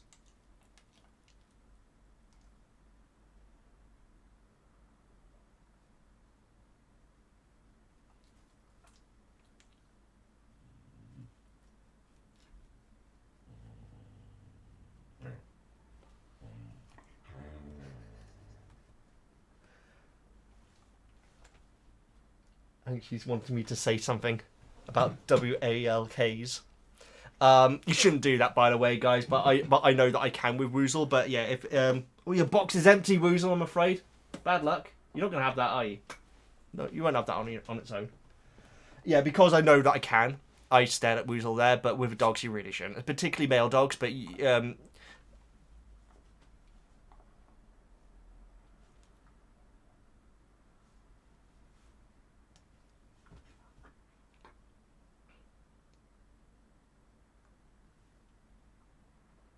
are you going to eat it or are you just going to play with it? Just looking at it. Good girl, monkey. Yeah, you shouldn't stare at dogs. Particularly if they're nervous or... Many dogs in general you shouldn't do. Because obviously they see it as a threat. Dogs are all about backing down and everything, you know. That's the thing. But I know that I can with her, though, so that's why I did it then. I know she's waiting for me to say something as well. Anyway, say something specifically. Mr. Veggie Gamer. Maybe someone has mentioned it before, but in the German version of the audiobook, they put a hall effect on Voldemort's voice. Yes, we did hear that earlier on, didn't we? I have to say, after knowing this version for so long, oh, you mean Equi? Yeah, I get it. So long. The English version by Stephen Fry seems somewhat weird to me. Have Voldemort sounds like a posh guy ordering Wormtail and to kill Cedric, while German Voldemort kind of sounds like a non-human being that fills the whole graveyard with his voice. Wow, I need to hear this, guys. That sounds fascinating. Did you actually eat it, monkey? Oh, you did? Okay, you can have another one then. Well done. Good girl. That's very interesting. Because, yeah, Stephen Fry's is just basically the posh person who knows he's in control and is kind of enjoying the moment, isn't it? Very interesting. And obviously Ray Fiennes is very different. It's very throaty, isn't it? Also, Cedric would have maybe survived a bit longer if his last teachers in Defense Against Dark Arts were not Krill Lockhart and most of all absent Lupin and Moody. Wow, that's sad, isn't it? Yeah, you know what? That's actually so true. And presumably someone before Quirrell as well. Do we know who was Defense Against Dark before Quirrell? I'd like to know if we do. As always, I hope you and Woozle are doing great. Well, she's doing great. She's had 2 biscuits. And I hope I used I hope I used the greeting right. I googled it. Yeah, hey up my duck. Maybe my duck is a northern thing. I've always associated it with Cornish, but I'm not sure why. Ducky is a bit different. A ducky has homophobic connotations, which I think is a shame. Well, to be fair, it did. No one ever calls anyone ducky anymore. But back in the 70s, which was before I was born, before anyone says anything. Back in the 70s, like on sitcoms and everything, you'd get like gay characters saying hello ducky and stuff like that, you know. I feel like that's such a shame because I feel like it's such a lovely term. That it was seen as this kind of put down to homosexuals, I should say. I think calling people ducky is great. Hello, ducky. I think it's brilliant. But yeah, duck. You do still have a few people calling each other duck, and I love it. Jonas, thank you so much for your comments. Greatly appreciated. And H is rounding us off. I'm pretty sure it is H because I don't think we've got any more comments since. I will double check at the end, obviously. Hi, Veggie. I love the fact that the reason Wormtail found Voldemort was because... Hang on, did I actually finish Jonas's comment? I did, yes. Sorry, Jonas. Just double checking. H. Hi, Veggie. I love the fact that the reason Wormtail found Voldemort was because of the rat gossip. Yes, rat gossip. I love it. Well, more than just gossip, to be fair, but still. I feel like Voldemort is teasing about us, the readers, and the Death Eaters about the Horcruxes, talking about how he's gone further than anyone else, etc., without mentioning how. So true. You know what? It's only just dawned on me, guys. It's very possible that there is a key part of the spell which just has not been explained. Because everyone's like saying about how to get from non-physical to physical. It's very possible that he was a wisp, and Wormtail found the way to make, not found a way, but was told a way to make that transition of choosing an object, or maybe it has to be a very specific object, to make that the physical existence of Voldemort. And so it's very possible that we have missed stages to this. I think it's very, very possible. And the fact that we don't know it fully, I think is actually brilliant.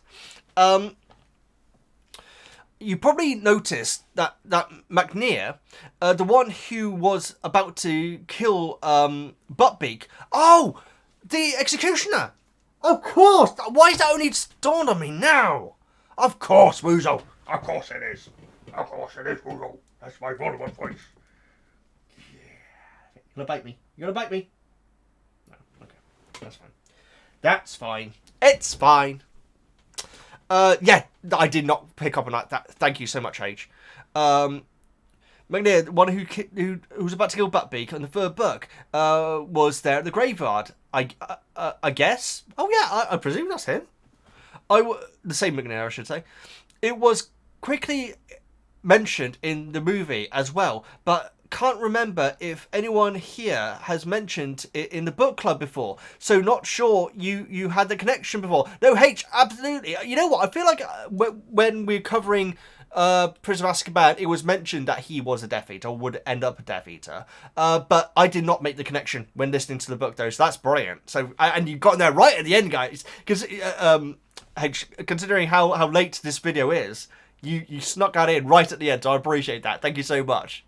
Guys, thank you so much for your wonderful comments in the book review. Like I say, guys, this is probably going to be just under 3 hours, so I apologise for those who like the book reviews twice this length. I'm sure we'll be back to that soon. But honestly, I've got to put my hands up, guys. I was not looking after myself when I was getting Arcane out. I was just trying to get those reactions out ASAP, because you know what, guys, my reactions don't do as well as other people's, because of quality and everything. And so one thing which I do like to do when I can is to get things out when they are relevant, so then it has more chance of getting checked out. And also, I just really wanted to watch Arcane as soon as possible because I loved that show so much. And so because of that, I basically had 3 weeks of going full at it, at trying to get stuff out as soon as possible. In between, trying to get you other stuff, like, you know, Buffy and stuff like that on the Patreon, but also the Star Kid stuff and everything. And it really meant that I really wasn't taking care of myself. And so, and the thing is, Christmas, December is going to be a very busy month as well. But I didn't want to sacrifice the length of this video for the other stuff, because obviously this book review is, I love doing it, and it's a very important part of the channel. And so I'm really sorry that this one is a bit shorter if it is a bit of a disappointment, but I'm sure we'll be back to the usual length soon. And you do have another Harry Potter video winging its way to you when I get it edited. So please subscribe, all the good stuff. I'm VeggieGamer, and I'll see you next time. Utti Puff, Pisky Poo, and Tessarossa.